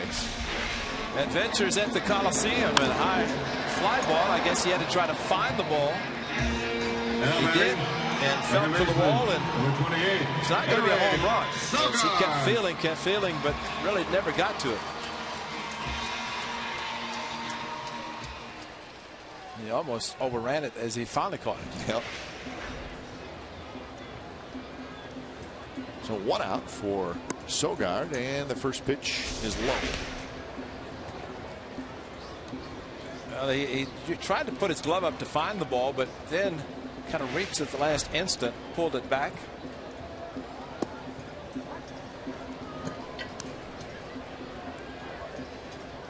Sogard, a ground out and a base hit. He started that 7-run inning.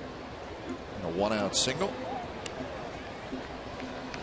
Scored on Moss's double. Turned out to be a 6-pitch at bat after starting the count the at bat 0-2, and then finally Harrell hung a curveball to him. Right to the shortstop VR, and that's out number 2.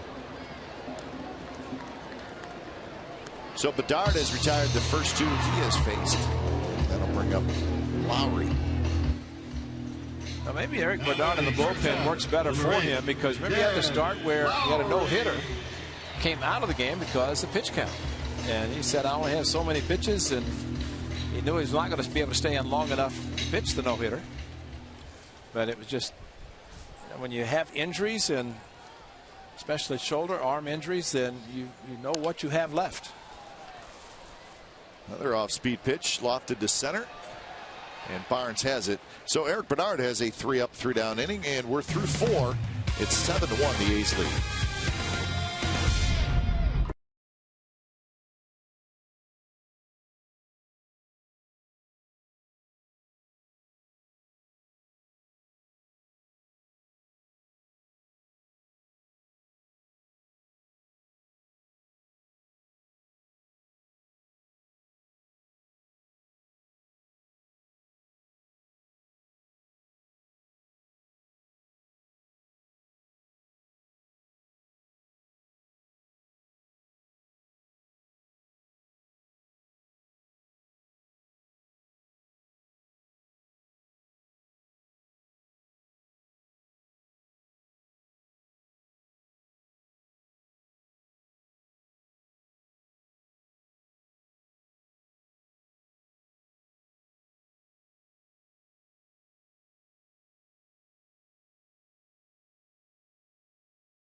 40 years of bringing it to the plate. Stop by Eric's and enter to win 40 years of free sandwiches with character. 7-1, the A's lead. It's the top of the 5th inning. First pitch to Brandon Barnes. First strike. Barnes, VR Altuve for the Astros.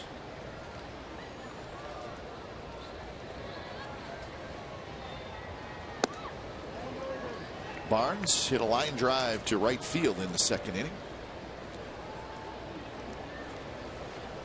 He did that with 2 outs and a runner at second base. It was pretty good at bat by Barnes, but didn't have anything to show for him. And Bartolo Colon in the 2 starts since returning from the disabled list. As we mentioned, 5 innings. Start in Detroit, 5 innings, left with a 6-1 lead, but unfortunately the A's did not hang on to win that one. But today he may go a little bit longer. Pitch count, always important, but the way Bartolo's pitching and as deep as he can go, the better it's going to be for him and for the A's bullpen.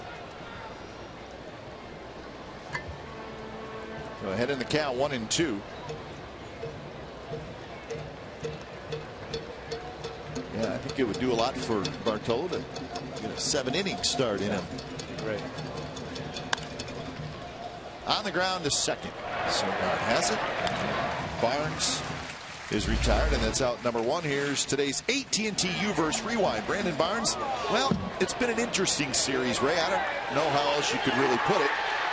Hit by pitch now, thrown out.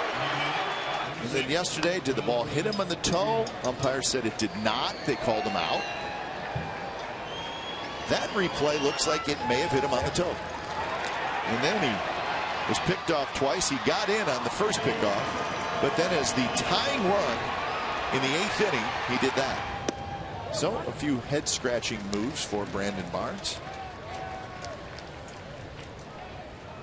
And maybe not always so head-scratching for the player, but sometimes players are instructed to do certain things. So it was something that turned out to be very beneficial to the Athletics, especially with the tying run at second. I mentioned the earlier VR adventure to second base, and he was thrown out by Cespedes. So it all worked for the Athletics, taking advantage of some base running mistakes.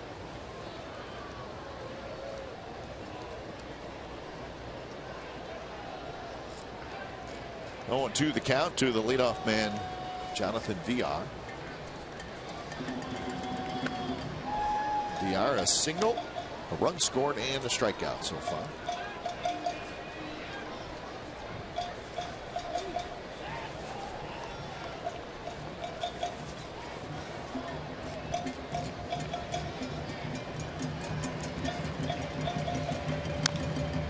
One bounced right at the plate, foul.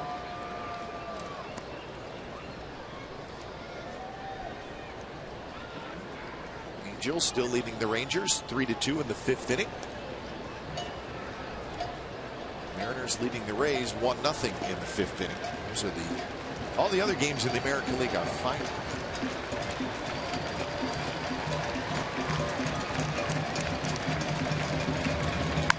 And that one hit toward Lowry, and it kicks off his glove and rolls into shallow center field. So we'll see what the ruling is on that. I'd say give him base hit. That's a cue shot. That's a tough play just because the way the ball was cued off the end of the bat. Yeah, it was not really a line. It looked like a line drive, but it really wasn't. Spin, and it took the first hop and spun away from him. Plus, with the VR speed, he's not going to throw him out anyway. I'd be surprised, shocked if he doesn't give him an E6. You got to be kidding me. Wow. You know, see, there is a situation where you'd like to see him catch the ball, and then probably would not have thrown him out, and it's going to be a base hit. But when he didn't catch it, and as the official score didn't see the way the ball spun when it hit the dirt. Yeah, they're wide out. So 0-1 the count to Altuve.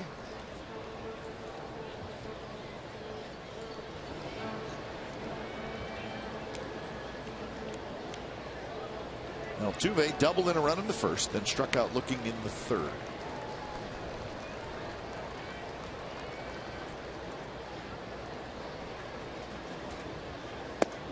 Good pitch. Call the ball. Down around the knees on the outside corner.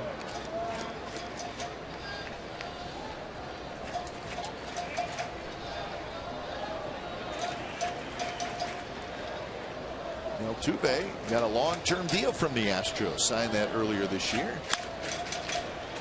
I can see why. There, though, he hits into a double play. So Lowry hits the ground ball right after making the error, and it turns out to be a 6-4-3 double play. Bottom of the 5th coming up.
HD quality. Watch every out-of-market game on more than 350 connected devices. Visit MLB.tv today. Bottom of the 5th inning. It's 7-1. The A's lead, all 7 runs coming in the 3rd inning.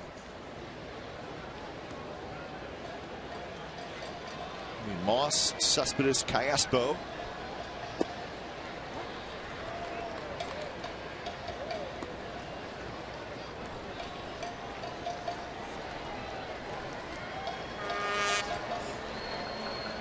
Moss, a big 2-run double. That was in the 3rd inning. It came with 2 outs. It was the first 2 runs in that inning, and there were 5 more to follow.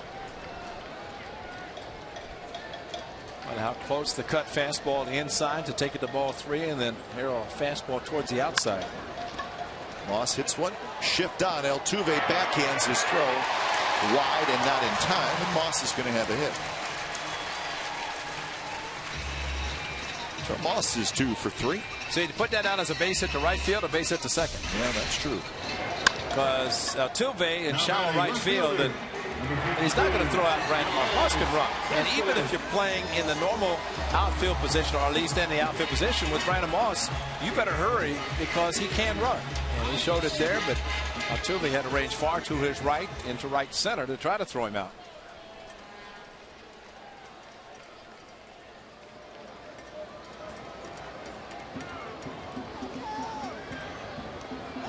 Cespedes a couple of hits today, so his big series continues. 7 for 15 in this series.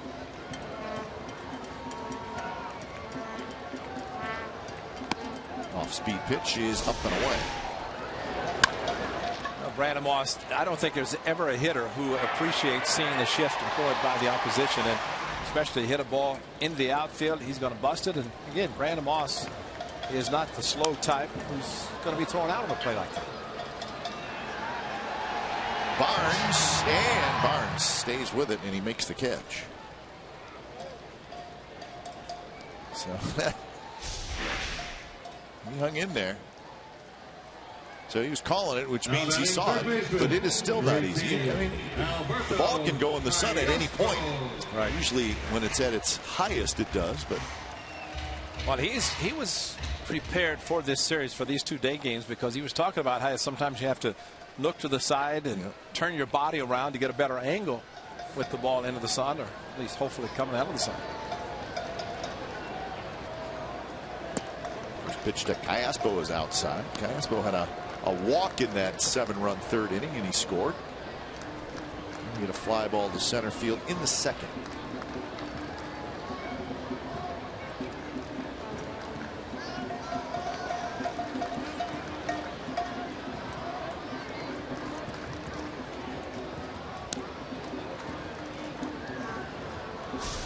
Check out the form of Pagnazzi. It's been kind of a clinic for the catchers in this series, and done a good job keeping balls in front and using the proper technique to try to block the ball.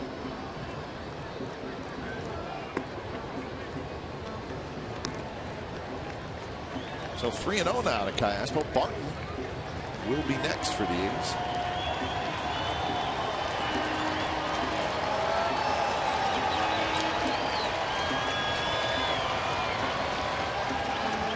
Taken all the way, and it's called the ball. So 2 on and 1 out.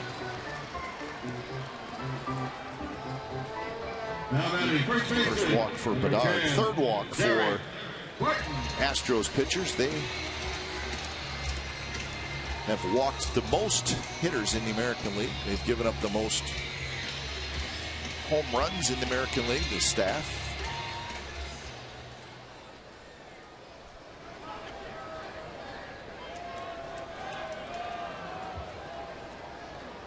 So Barton hits for the third time. He's had a good ball game, a walk, and an RBI single, and a run scored so far.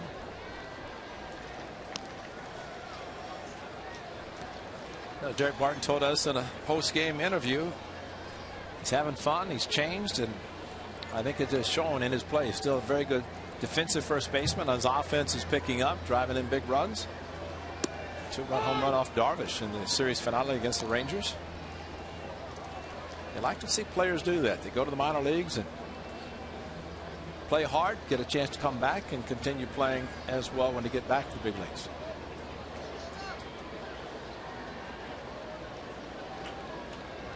So 1-1 with Moss at second, Callaspo at first, and pitches outside. 2-1. I think Bedard is scratching his head about the strike zone a little bit.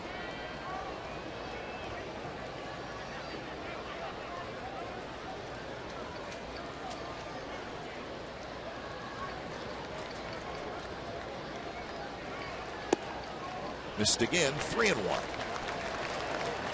That looked like his all-out fastball, and it was 86. Yeah. So that says a lot about Derek Bedard and his ability to throw a good fastball, especially if the slider's not getting to the plate and being called a strike.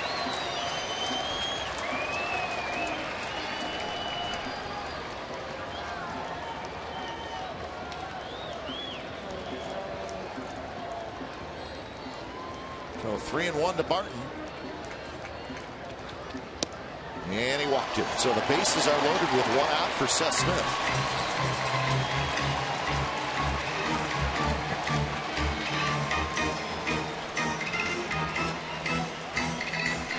Well, in case you missed it, the last at bat by Seth Smith, that was a 3-run home run on Hyundai Sunday, and it was a blast to right field. Seth Smith got everything behind the 3-1 fastball. Good to see a smile on the face of Seth Smith. Yeah, it looks like Seth Smith is going to take the rest of the day off. Nate Fryman has come out into the on-deck circle.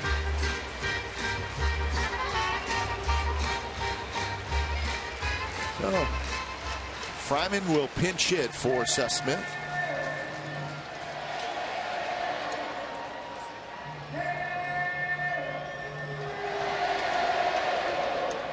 So the home run for Smith was his 8th of the year. There's your ejection by Bo Porter. So there's a reason I think Bo Porter went out. He was waiting for Hunter Wendelstedt to come on out. Hunter Wendelstedt looks like he's in kind of a cranky mood today as well. Where's Greg Gibson? Usually he's done it, but Jerry Lane's taken over as the crew chief, I guess.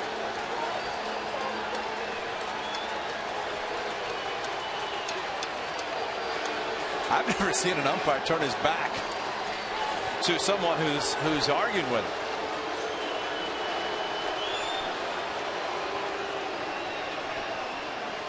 But I was surprised. Normally the pitching coach, Doug Brocail, is pitching coach and goes out to talk. But I think, Kai, you said it best when Eric Bedard made a pitch and kind of looked at the umpires and, you know, where's the location? What's the location? And as a manager sees that. And your attention, please, ladies and gentlemen, for the Athletics.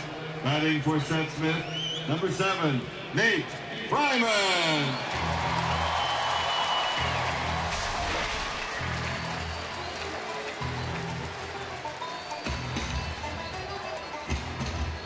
It did not take long. It did not take long. And then I guess Bo Porter got close enough that Hunter Wendelstedt actually looked at his shoulder, his right shoulder. May have accidentally brushed up against him, which... Well, that's the key, accidentally, because sometimes when an umpire is moving and a person who's been ejected is trying to talk, things like that are going to happen. So do you think they write accidental in their report? They should. If not, they should look at they should watch the replay and see it was an accident.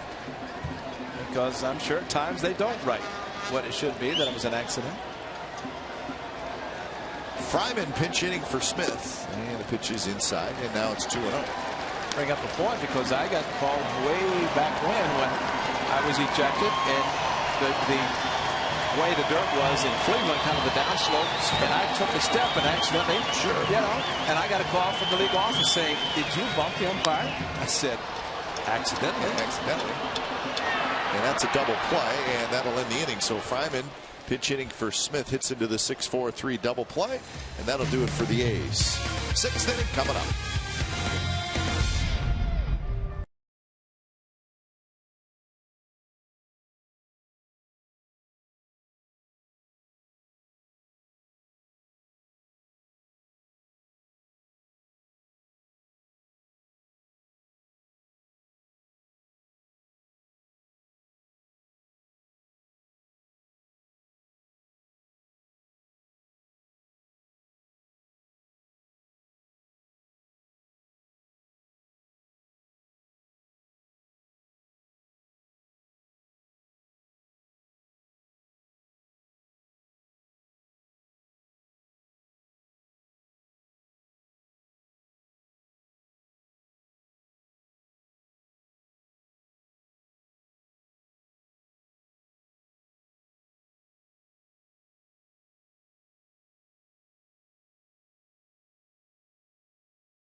World's most first of camera GoPro, be a hero.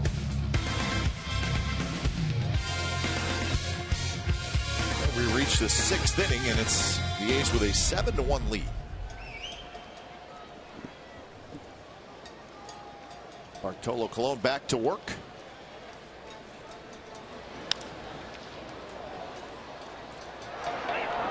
Colon will face Crow, Wallace, and Dominguez here in the 6th.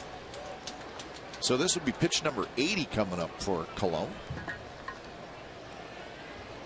I'd like to see pitchers, and Bartolo Colon throughout this season, when he has gotten a lead, he knows how to pitch with a lead, and that's something that a pitcher needs to be able to do.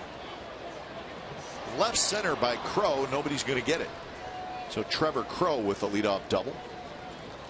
The pitcher also has to continue to pitch his normal game, and it looked like Cole was thinking he's going to get a fastball. He did, out of the strike zone, and he went way out of the strike zone to hammer the ball to left center. But you can pitch well with the big lead, but you pitch the game as if it's a small lead, because you never want to give a team the chance to get back into the game. by throwing nothing but fastballs, although Bartolo does do that a lot anyway. But it's just the quality of the fastball, the movement of the pitch.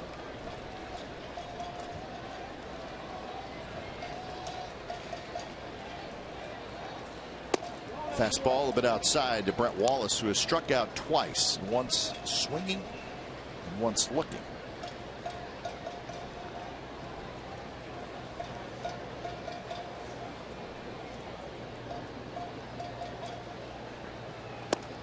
There's the two-seam fastball that works its way back over the inside corner.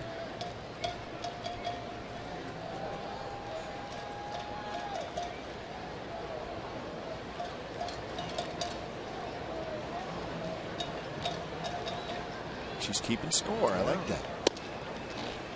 You don't see that a whole lot anymore, but and she knows there's enough time in between pitches to open up whatever she's eating. That's right. Or put her glove on. Maybe she's just doing the result of the play, not each individual pitch. That's pretty good, though. Yeah. Glove, keeping score, listening on the radio, munching a little bit. Well, she is doing pitches. You like that, huh, Ray? That's impressive because it's usually, you know, just put down, base hit, out, walk, whatever. And since the scoreboard already shows a number of pitches, that's something really not required by somebody in the stands, but it's good. This one's popped up, foul territory, a long run for Callaspo, and he had it all the way. Wallace is retired. Now the memorabilia sale, always good here at the Coliseum. Game used and autographed memorabilia for sale at every home game. It's behind section 121. Items include autographed baseballs and jerseys, and game used helmets, bats, and bases. All items authenticated by MLB. A portion of the proceeds benefits the A's Community Fund. Talking to Eric Farrell the other day, Kipe, and he does the collecting of the autographed items that authenticated. Dominic usually is down one of the guys, but Eric brought up a good point. He said when Yu Darvish pitched the other day, that was the first time this year he had pitched against the A's at the Coliseum. Okay. Runner goes, and just getting in there is Trevor Crowe with a stolen base. So he wanted to get items, or at least baseballs, from the game that were used, and of course they would sell those as game-used baseballs pitched in the game. Now his situation when they're down 6, but at least with Crowe stealing third, this time he gets to third with less than 2 outs, and he could score on a ground ball. With 2 outs, you're already in scoring position, and that's really a surprise throw. You might as well concede the bag because he was not being held at second. Bounced foul.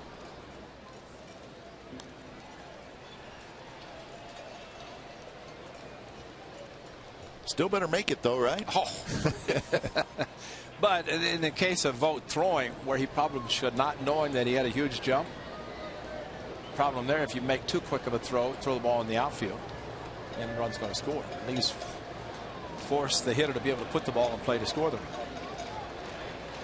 run. 1-2 Dominguez. Fastball is high, 2-1.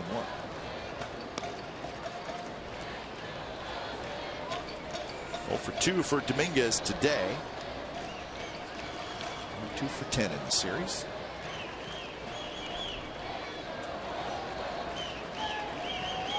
Ground out and a fly ball to left field.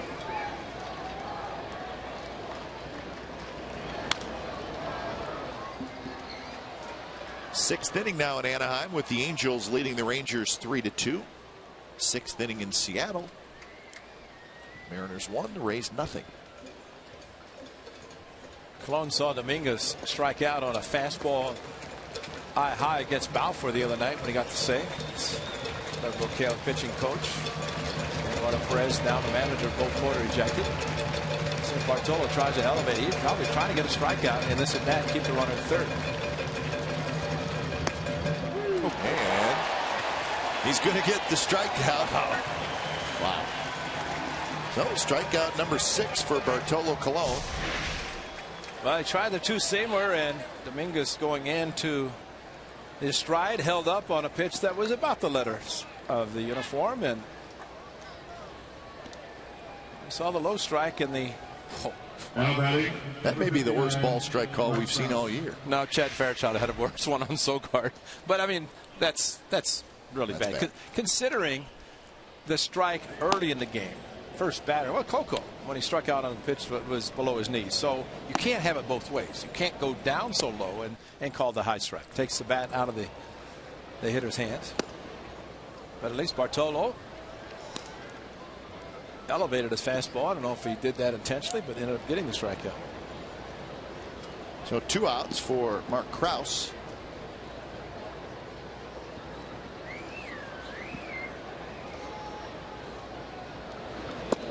Went in for a strike, 1-1. Krause with a fly ball to center and a single.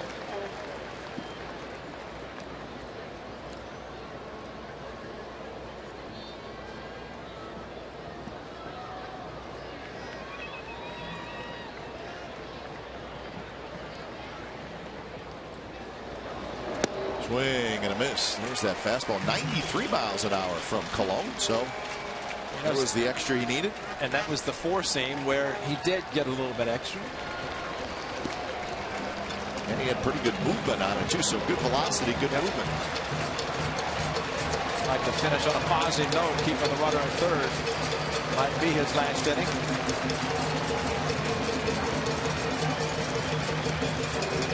And that one on the inside corner, strike 3 called. So Cologne strands that runner at third. Bottom of the 6th coming up. 7-1 A's lead.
.30 and it's on Comcast Sportsnet Bay Area. Lots of football coverage. 49ers and Raiders both opening up today. And lots of baseball highlights, including all the A's clubhouse reaction and the highlights from the AL West pennant race, hosted by Henry Wolford and Brody Brazil. So that's coming up a little bit later on Comcast Sportsnet Bay Area. 7-1 the A's lead. Come to bat here in the bottom of the 6th inning. And the first pitch to Vogt is called a strike. Catcher mitt popping in the A's bullpen is now all being thrown by Brett Anderson. He's had a couple of appearances already, one in Detroit, one here, and both times previously throwing 3 innings, just trying to extend as long as possible, build up the arm strength, number of pitches. And after Otero was warming up at the top of the inning, Brett Anderson immediately stepped on the mound, getting ready quickly. So trying to determine what they're going to do with Brett Anderson as far as in rotation possibly or in the bullpen. Oh, Dominguez almost overran it, but he reached back right at the last second and he got it. So far to run, especially with a left-handed hitter, and then you run so far, but if you don't play here a lot, you have no idea that the ball from a left-hander's bat is always going to come back into play, even if it seems it's over the dugout.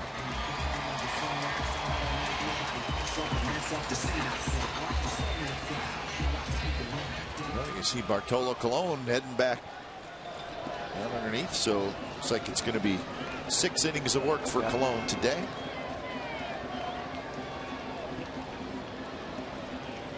Here's Coco, who swings at the first pitch. More action for Dominguez. And this one will be into the seats.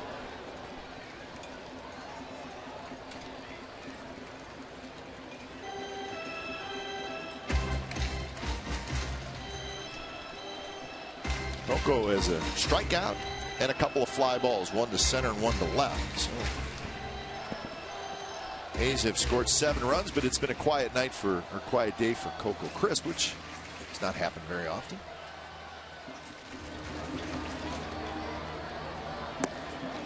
Just a bit low.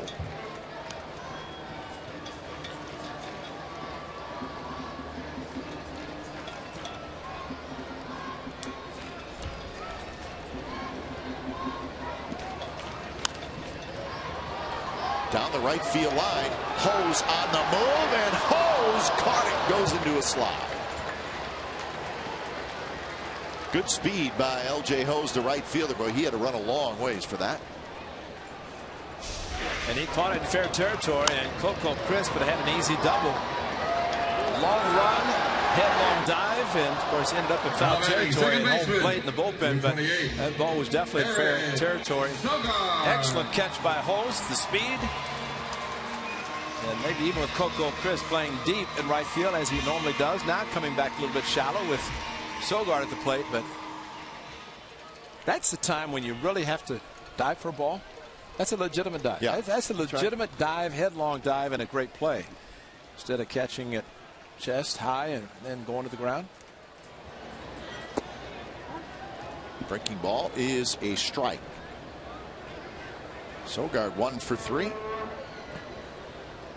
Bedard has at least quieted things down for the Astros, son.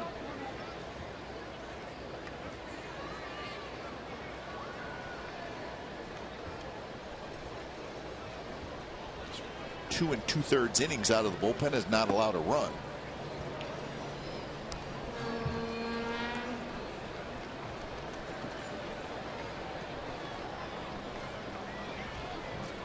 Head of Sogard 0-2.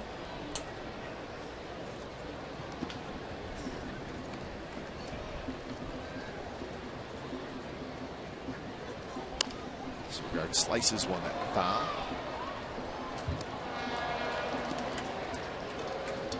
He's with 8 hits in a game. The Astros with 5. 1 error. That was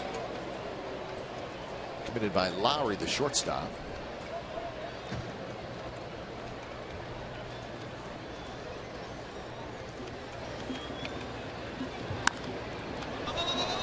Dominguez will try again.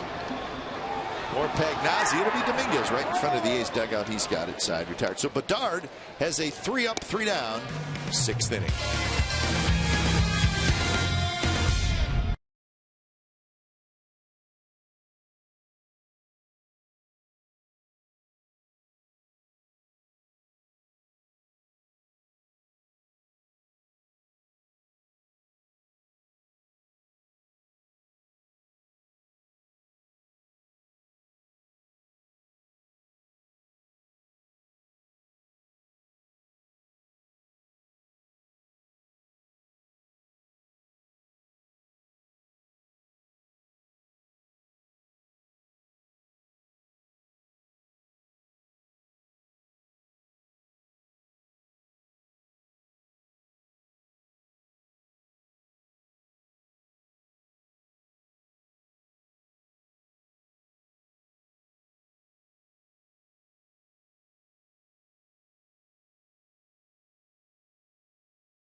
Well, it's brought to you by your Bay Area Hyundai dealers. We like Hyundai Sunday. It's been good today. Seth Smith with a big 3-run homer. The A's 7 runs in the 3rd inning. So it looks like Raleigh's got this one wrapped up, but look at Ricky Henderson. Yeah. A little late speed from Ricky Henderson. You know, with a couple of relievers and the all-time base stealer, how could Ricky ever lose? He should win every race. I mean, that's should be an automatic. It's kind of automatic. So you're saying Raleigh didn't have a lot of speed? Yeah, from the bullpen to the mound. You know, Eck worked extremely hard. He could run so hard on a treadmill. And then go out and run outside on the streets and all kinds of places. Countryside. L.J. Hose greets Brett Anderson with a base hit to right field. So Anderson in the game. Now batting, number 44. We'll see how long Brett Anderson goes in this one. Cologne went 6 innings and he threw 94 pitches. So he gave up a run, 2 batters into the game, and that was it. 1 walk and 7 strikeouts. So pretty good performance from Bartolo Colon. A performance that's never surprising when you see the way Bartolo can pitch and does pitch, and the fact that it is his 3rd appearance, 3rd start since from the disabled list, and kind of gradually getting back into it. Probably could have got another inning today, but I think they want to try to extend Brett Anderson as much as possible. So he is in, and he has 2 3-inning saves in his 2 appearances, and I think the A's would like to see him get another one today. Facing Matt Pagnazzi. To be honest, Kite, the way the starting rotation is pitching, for Brett Anderson to try to build up the arm strength to get back in rotation, that would be a decision, although he has the big game experience, which he proved last year in the postseason. So do you think there may come a time in the next 3 weeks where the A's have to say, okay, you know what? He's going to be reliever the rest of this year. One or the other. Yeah, exactly. We're going to definitely stretch him out and get him a start, or you know what? He's going to help us in the bullpen. McNazzi rolls a single into left field, so you want nobody out. Let's look at some of the highlights from Cologne today. Well, this is the pitch all day for him. The 2-seam fastball, great movement, whether it's inside, bringing over the plate to the lefties. He also did it to Altuve, the right-hander. Just a very good job. There's the backdoor 2-seam fastball, but that was the specialty pitch today for him. And whenever he can start a game and he can have that kind of movement, that's exceptional. Finishes with 2 strikeouts, 1 questionable to Dominguez, but Bartolo, another excellent job. Barnes lines one to left, and that's going to be an RBI hit. So Anderson gives up 3 straight singles, and it's 7-2. And I did it his last time here, okay? Same thing. First inning struggle. Then he started to go to the slider, the curveball, other pitches. And again, when you throw just fastballs, these things are going to happen. Hitters are going to look for the first pitch. That one, bell tie. And we all know that the main objective for the A's is to win this game, not to try to do anything with Brett Anderson. If he has success, then it all works out positively. But the most important thing is to win the game.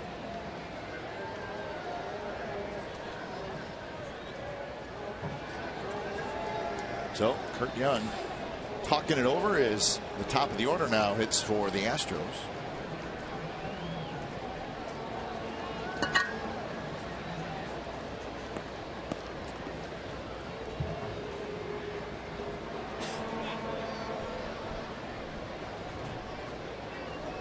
Number 6, Jonathan VR. So here's VR. He was 1 for 3.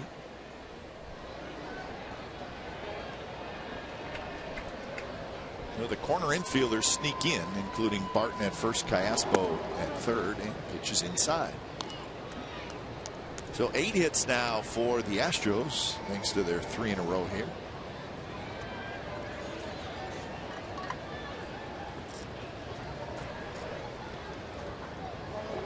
VR, big swing and a miss. You see, he swung at that like it's a fastball. It's off-speed pitch, and that's why Bartolo is good, because he can take a big lead, pitch like it's a short lead. But Brett Anderson, 6-run lead that started now is a 5, and starts incorporating more of the off-speed pitches.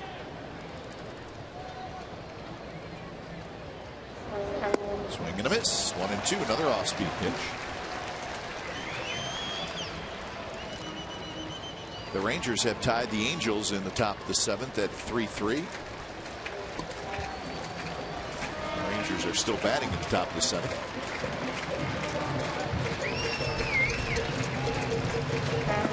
Good breaking ball. VR swings and misses. So that's that sharp curveball that we like to see from Brett Anderson, and it is a nasty pitch. And the hard curveball, the hard slide to the back foot.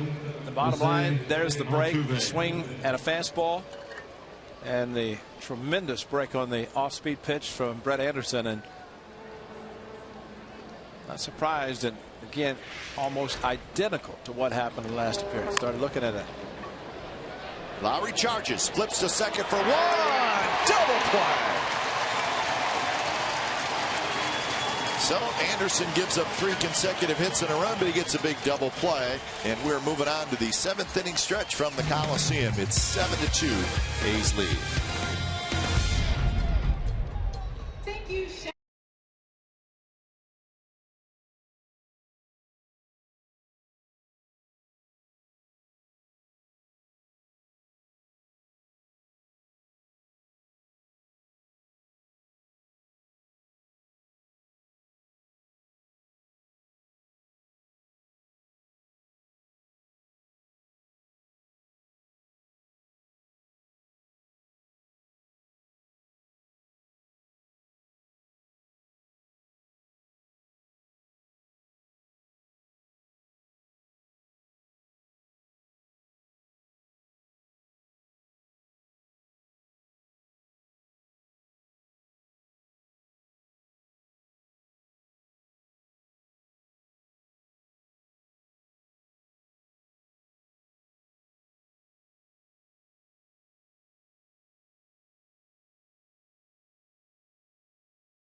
Hyundai Sunday, what would you expect? Anything less than a home run, a 3-run shot from Seth Smith, and that would cap a 7-run, 2-out inning.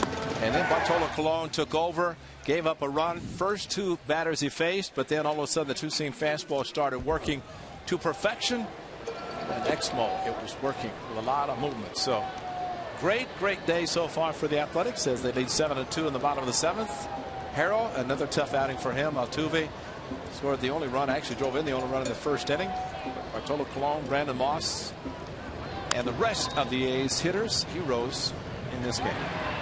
Lowry is retired on the ground now. Let's check out the double play that ended the inning.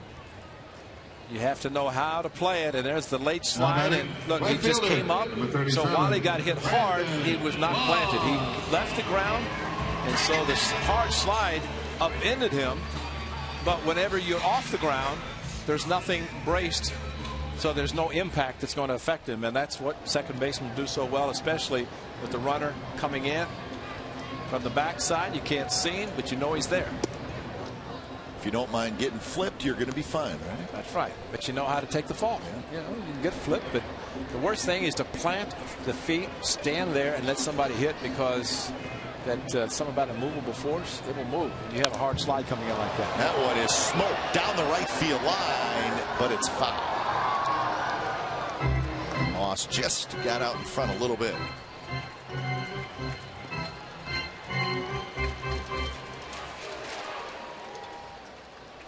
So 1-1 the count to Moss, who's had a good ball game. 2 for 3, single double, 2 RBIs. He's now got 73 runs batted in for the season. And a breaking ball, and he just shoots it the other way for a base hit. That's nice hitting by. Who was the shortstop? Well, they got this new thing. Oh, now, that's right? called the shift. Oh, the shift. Oh, that's right. You know, you try to pitch into the shift. You don't throw a breaking ball away from a left-hander with nobody on the left side of the infield. Well, Brandon Moss, what a great job. And more swing to get lefties against lefties staying in the game. And why not? He's a hot hitter. Another 3-hit game for him, his 7th. Not as many as Jed Lowry. Brandon Moss, a big opposite field double, drive in 2, and then he's gotten 2 hits against the shift. That's right. That's 2 hits, really. One to right center, should have been right for second baseman, and this one. Check it out, there's nobody here. And guess where the ball is going to be hit? Right there. So I guess the spray chart, when you put that hit down, you got to say, nah, forget it. Let's keep shifting. Hit high to center. Barnes shading his eyes back. He's there, and he makes the catch. So a long out. And that's out number 2.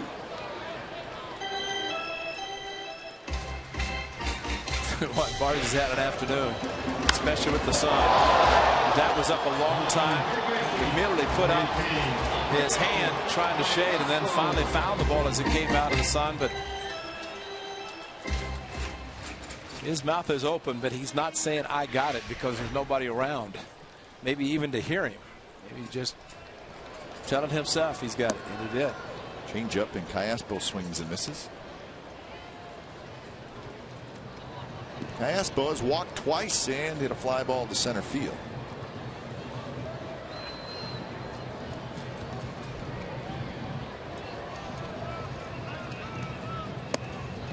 And another big curve. That one's 67 miles an hour.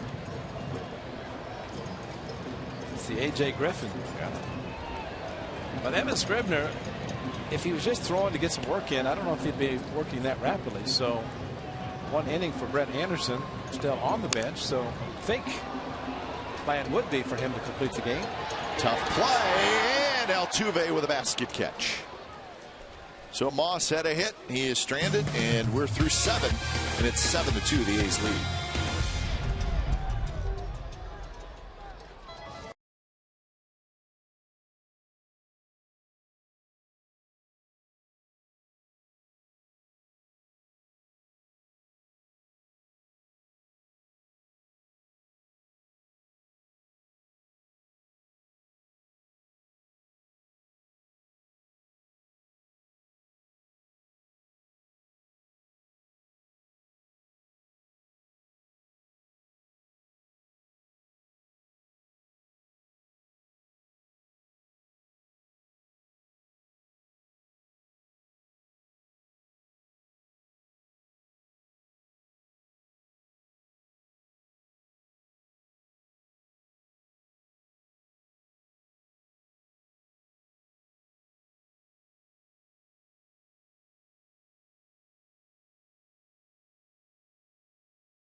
Fresno, California is brought to you by Xfinity, home of the most live sports, and by Toyota. Do the math and save at your local Toyota dealer.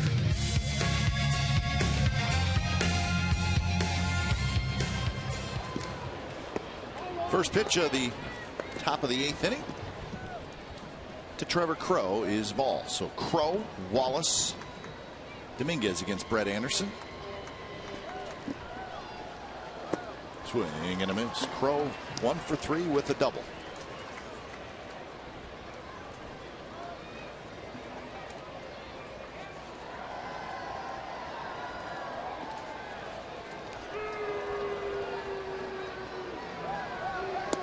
Here's a good breaking ball, and it's called the strike. 1-2.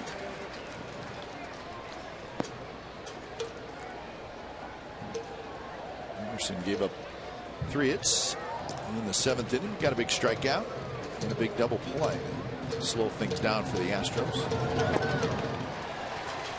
And he gets his second strikeout as Crow goes down swinging. Hey, did you miss the last episode of All A's, or you just want to watch it again? Log on to csncalifornia.com for all your favorite segments available on demand right now. This month, Jerry Blevins and Sean Doolittle tour the Twitter offices in San Francisco. csncalifornia.com, your online home for authentic Bay Area sports. So 1 out here in the 8th inning. Astros have struck out 9 times today. So it's interesting, Ray, in this series they have walked 4 times and struck out 40. That's kind of their deal this year. Yeah. Big bouncer, and that is out number 2. He said today's outing by Brett Anderson is similar to his last outing. The A's scored 6 runs in the 6th off of the Rangers game that Parker was pitching. Brett Anderson came in. First 3 batters, double, single, RBI single, double play, 6-3, 11 pitches. Today, single, single, RBI single, strikeout, double play, 11 pitches. That's exactly the same. That was the Darvish game that the A's blew it open with a 6-run inning. But in that game, it's kind of a hurry up and get ready. We want you to pitch. Today, probably a little bit more anticipation of coming in the game. He's going to have a good inning here. 3 up, 3 down for Brett Anderson, and just 8 pitches. Bottom of the 8th coming up. 7-2, the A's lead.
Seven to 2, the A's lead. It's the bottom of the 8th inning from the Coliseum.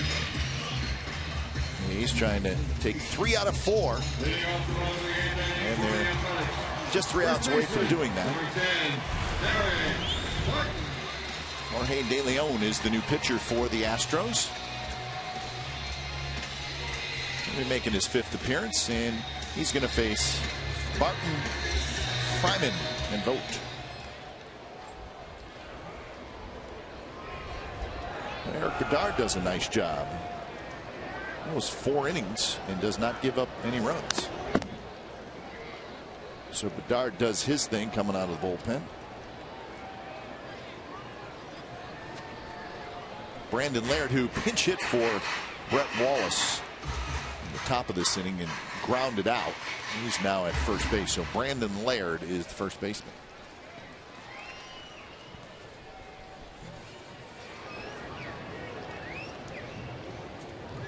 0-1 to Barton, who has not been retired today. He has walked twice, and he has a base hit, and that base hit knocked in a run.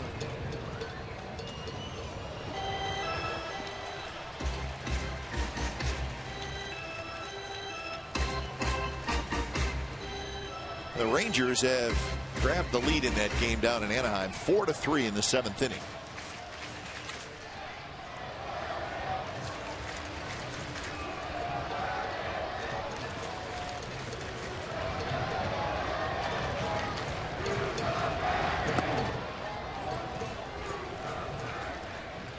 So 1-2 now to Barton.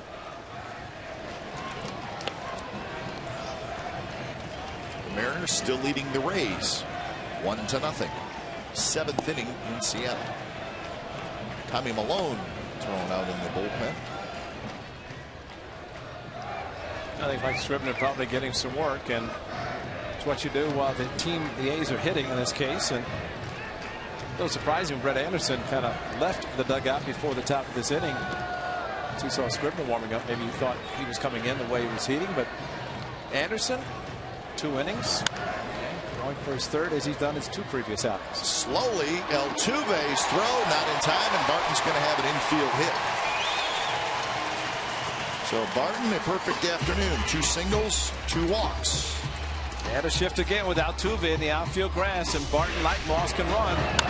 Altuve, a long run, and that's a hurried throw. You smell the hit. Barton hustling, and look how far Altuve had to come to get the ball. And if he's normal, that's a little surprising. If you're going to put a shift, why would you go to the outfield?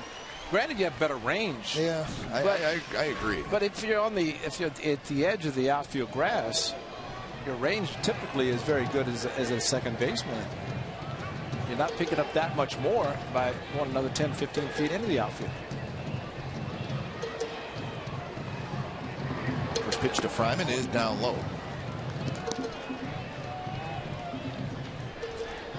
Fryman pinch hit in the 5th inning, hit into a 6-4-3 double play.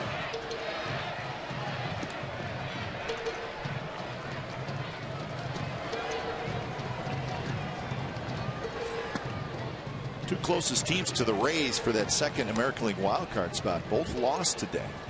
The White Sox beat the Orioles 4-2. So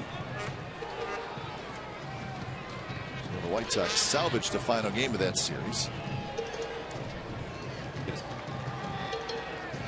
And the Indians lost. That one is fair down the left field line. Barton is going to dig for 3rd. He'll make it. And Fryman took a big turn, and he stayed at 1st. 1st and 3rd, nobody out for the A's here in the bottom of the 8th. And Nate Fryman 2-0 this time with a fastball coming into him, and Now batting the catcher. it was down the line, no chance for him to try for 2, so he's satisfied with the base hit, pushing Barton to 3rd. So Vogt will hit.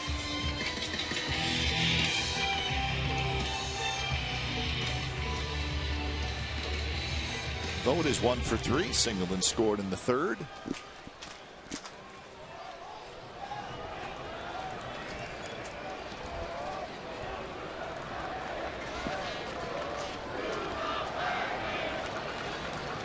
De Leon kicks in. His first pitch to Vogt is a strike. The Mets beat the Indians 2-1 in Cleveland. So they salvaged the final game of that series. So both the Orioles and the Indians lose. And the Yankees won. The Yankees beat Boston 4-3. Ichiro scored the winning run on a wild pitch, bottom of the 9th inning, after Rivera blew the save in the top of it. So that was turning out to be a very frustrating series for the Yankees, but they needed a win and they got it. I'd still frustrated. They probably had a chance to win all 4 games with the number of runs they scored, especially at home. But if the Rays don't come back and win, the Yankees would be a game and a half out of that second wild card spot. So the wild card spot is getting tighter.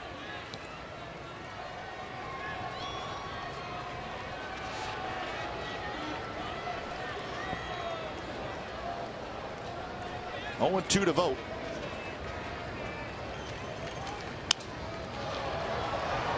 Shallow left center. Crow coming in. He's got it. Barton tagging. Barton will bluff but stay, and Crow hits his cutoff man. And Vogt is retired. He cannot get Barton home. Well, that's a play that Mike Gallego has talked about as a third base coach. With the runner at third, and of course nobody out. That's the importance of third base coach knowing the arm fielder's arm strength. And I asked Gags about that because at Detroit he had Seth Smith tag, and I saw Seth Smith look at him. And he said there are times that the runners will look at me and he'll make the determination whether they're going to run or not. Nobody out in that situation. They're not going to try to send him because it was hit too shallow, and Barton would have run into an out. So with 1 out, might be different now with Coco at the plate, and depending on how far the ball is hit and who it's hit to as far as the arm strength. You say with Coco, he's on his own. His speed, he knows whether he can score or not.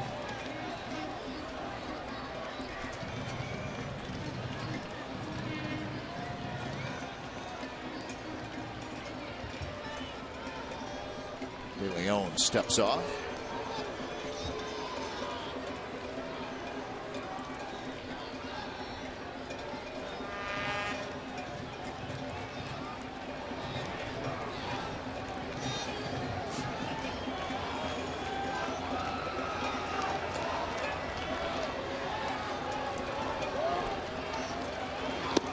Not close. Coco looking for his first hit.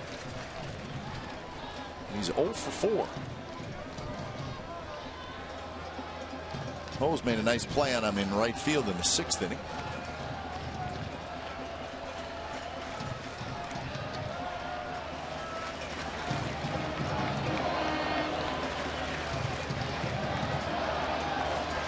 Outfield shallow in center and in left. And now it's 2-0. The Royals won today. They beat the Tigers 5-2. So the Royals won the final 2 games of that series. Eric Hosmer hit a 3-run homer. Chen beat Pfister. So the Royals are still in the conversation. 3 weeks ago, they have to be extremely happy. Be even in the conversation with a little time remaining. There's a strike. The Royals are now 3 back of the Rays in the wild card. Hey, wow, anything can happen. Anything can happen with 3 weeks to go. You're right. The games back are of the second wild card team, which is the Rays.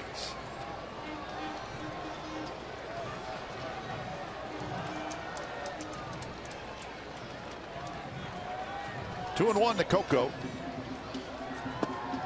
And Hunter Wendelstedt says it's a strike. Backdoor cut fastball, and Coco didn't swing, but it was called.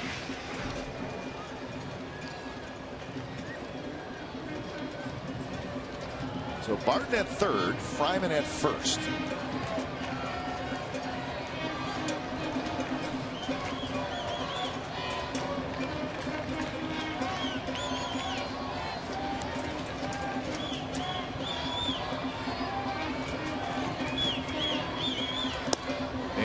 Swing and a miss. Something off speed. I mean, and then on the hands of Coco Crisp, and De Leon gets a big strikeout. So now 2 outs.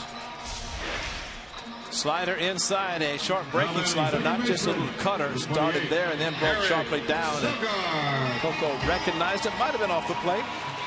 Goes back to Brandon Moss's at bat in this third inning. 2 strikes, a little cutter by Harrell. That was called the ball. Coco with a bigger break on this one, swung and missed.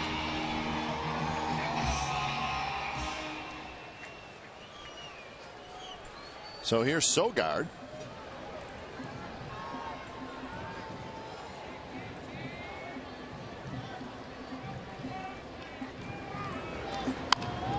Sogard, a little pop up behind third. But the third baseman Dominguez gets back there. He's got it side retired. So the A's at first and third, nobody out, could not get a run in. 9th inning coming up. A's 3 outs away from a W.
iPhone and iPad. It's the MLB Ballpark Empire. Build your stadium and make the decisions to guide your team to the World Series. Download MLB Ballpark Empire free today.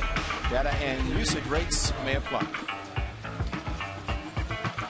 9th inning, Brett Anderson is trying to get the final 3 outs.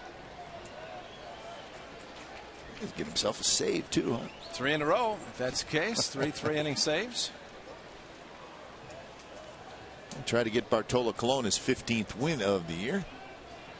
A's will have tomorrow off. It will be a travel day. A's will be flying to Minneapolis, take on the Twins. Nice to know they're still in the league and the A's finally get to see them. And it's a walk.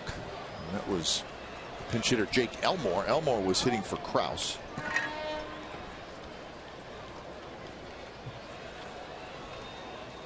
So the leadoff man is on for the Astros here in the 9th inning. Now batting. And here's Hose.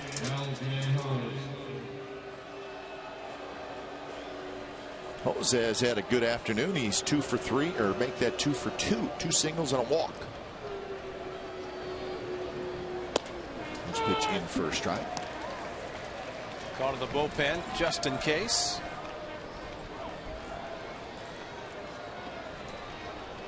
They didn't expect to get up. And there's Ryan Cook starting at least to start to throw easily. Just in case things get a little weird here in the top of the 9th inning.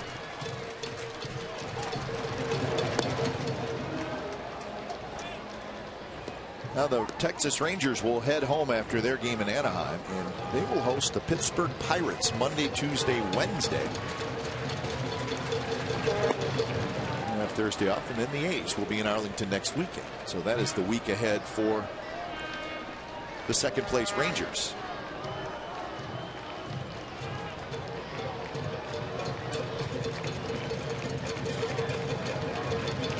0-2 pitch. Roll foul. Big ball from Anderson. I don't like this series. The two series for the A's and the Rangers be in the Central Time Zone, so they'll be going head to head. Except for tomorrow, the A's will have their off day. The Rangers will have theirs Thursday. Just missed and a full count.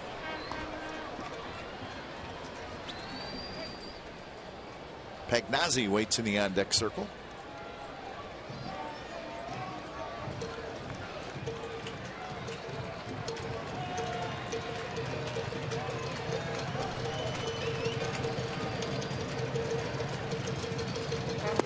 And it's a walk. Wow.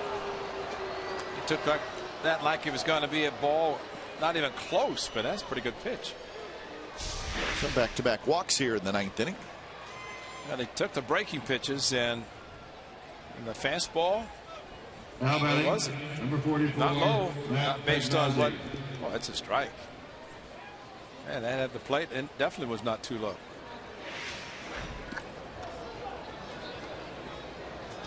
So Kurt Young out with Cook loosening in the bullpen.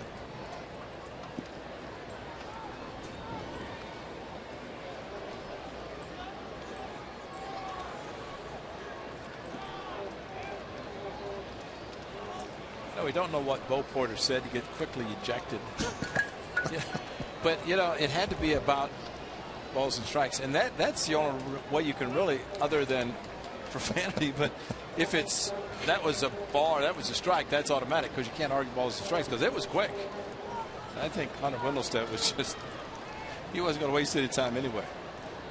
Well, that's the pitching probables for Tuesday. Parker against Liam Hendricks, a right-hander, young right-hander. 4:30. He's pregame live, and then the ball game at 5. And that will be the start of that 6-game road trip. So Tuesday, Wednesday, Thursday in Minnesota. Moss fighting the sun, but he seems to have it under control, and he does. Tagging up and going to third is Elmore. But that's out number 1 here in the 9th inning. But you're right. I mean, we like going to Minnesota, but it just seems strange that we haven't been there in such a long time.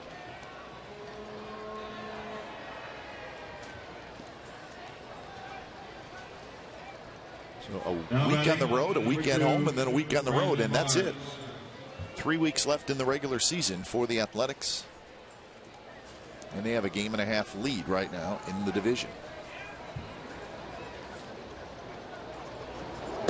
Barnes takes a curveball for a strike.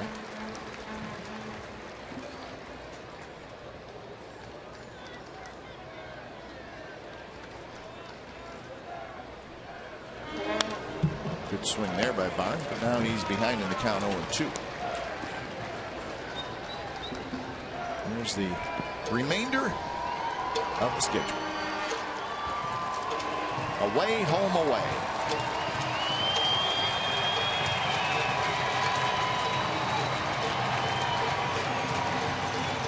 Oh-2 pitch, and Barnes went around. He knew it. He gets tagged, and that is the 10th strikeout for A's pitchers in this game, and that is out number 2. Now the Hoes took those pitches and eventually walked on a post pitch, but 0-2, the hard slider. And when you throw this hard, as Brett Anderson does, it looks right there like it's a strike. And as a hitter, you say, no, I don't want to swing, and he ends up going through, and it is a strike on a check swing where he couldn't hold it.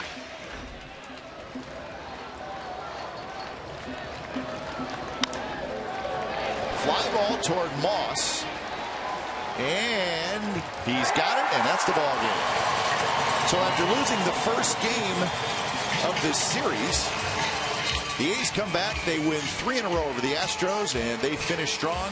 A little momentum heading out on the road trip through Minnesota and Texas. So the A's win it, and with the Rangers game still going on, the A's lead in the AL West is now 2 over Texas. So Cologne gets the win, Anderson gets the save, and the A's get the W.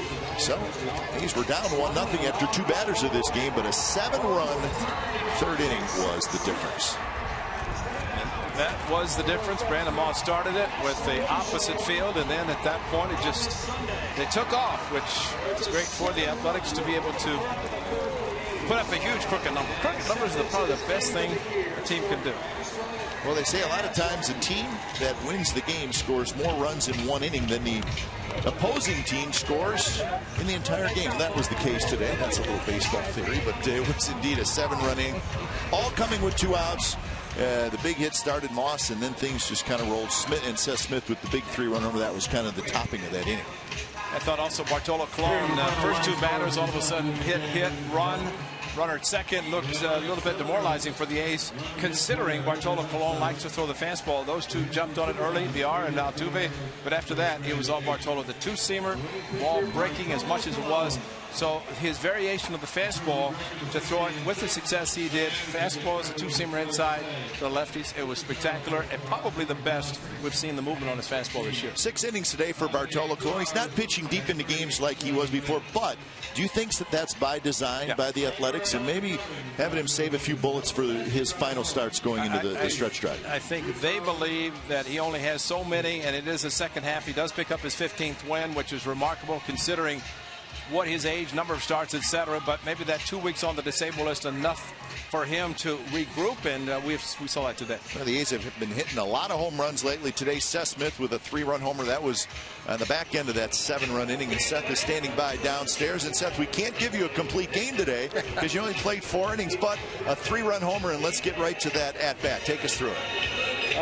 Anytime you're getting ahead in the count, 3-1, you just look for a fastball over the plate and try to do some damage and try to stay within yourself is the hardest part to do. 3-1. I was able to do it for the first time in a while. You know, the fact, Seth, that the pitch was elevated, how much does that help you as a hitter? You have the leg kick, get the foot down, and if the pitch was a little bit away from you, yet you pulled it.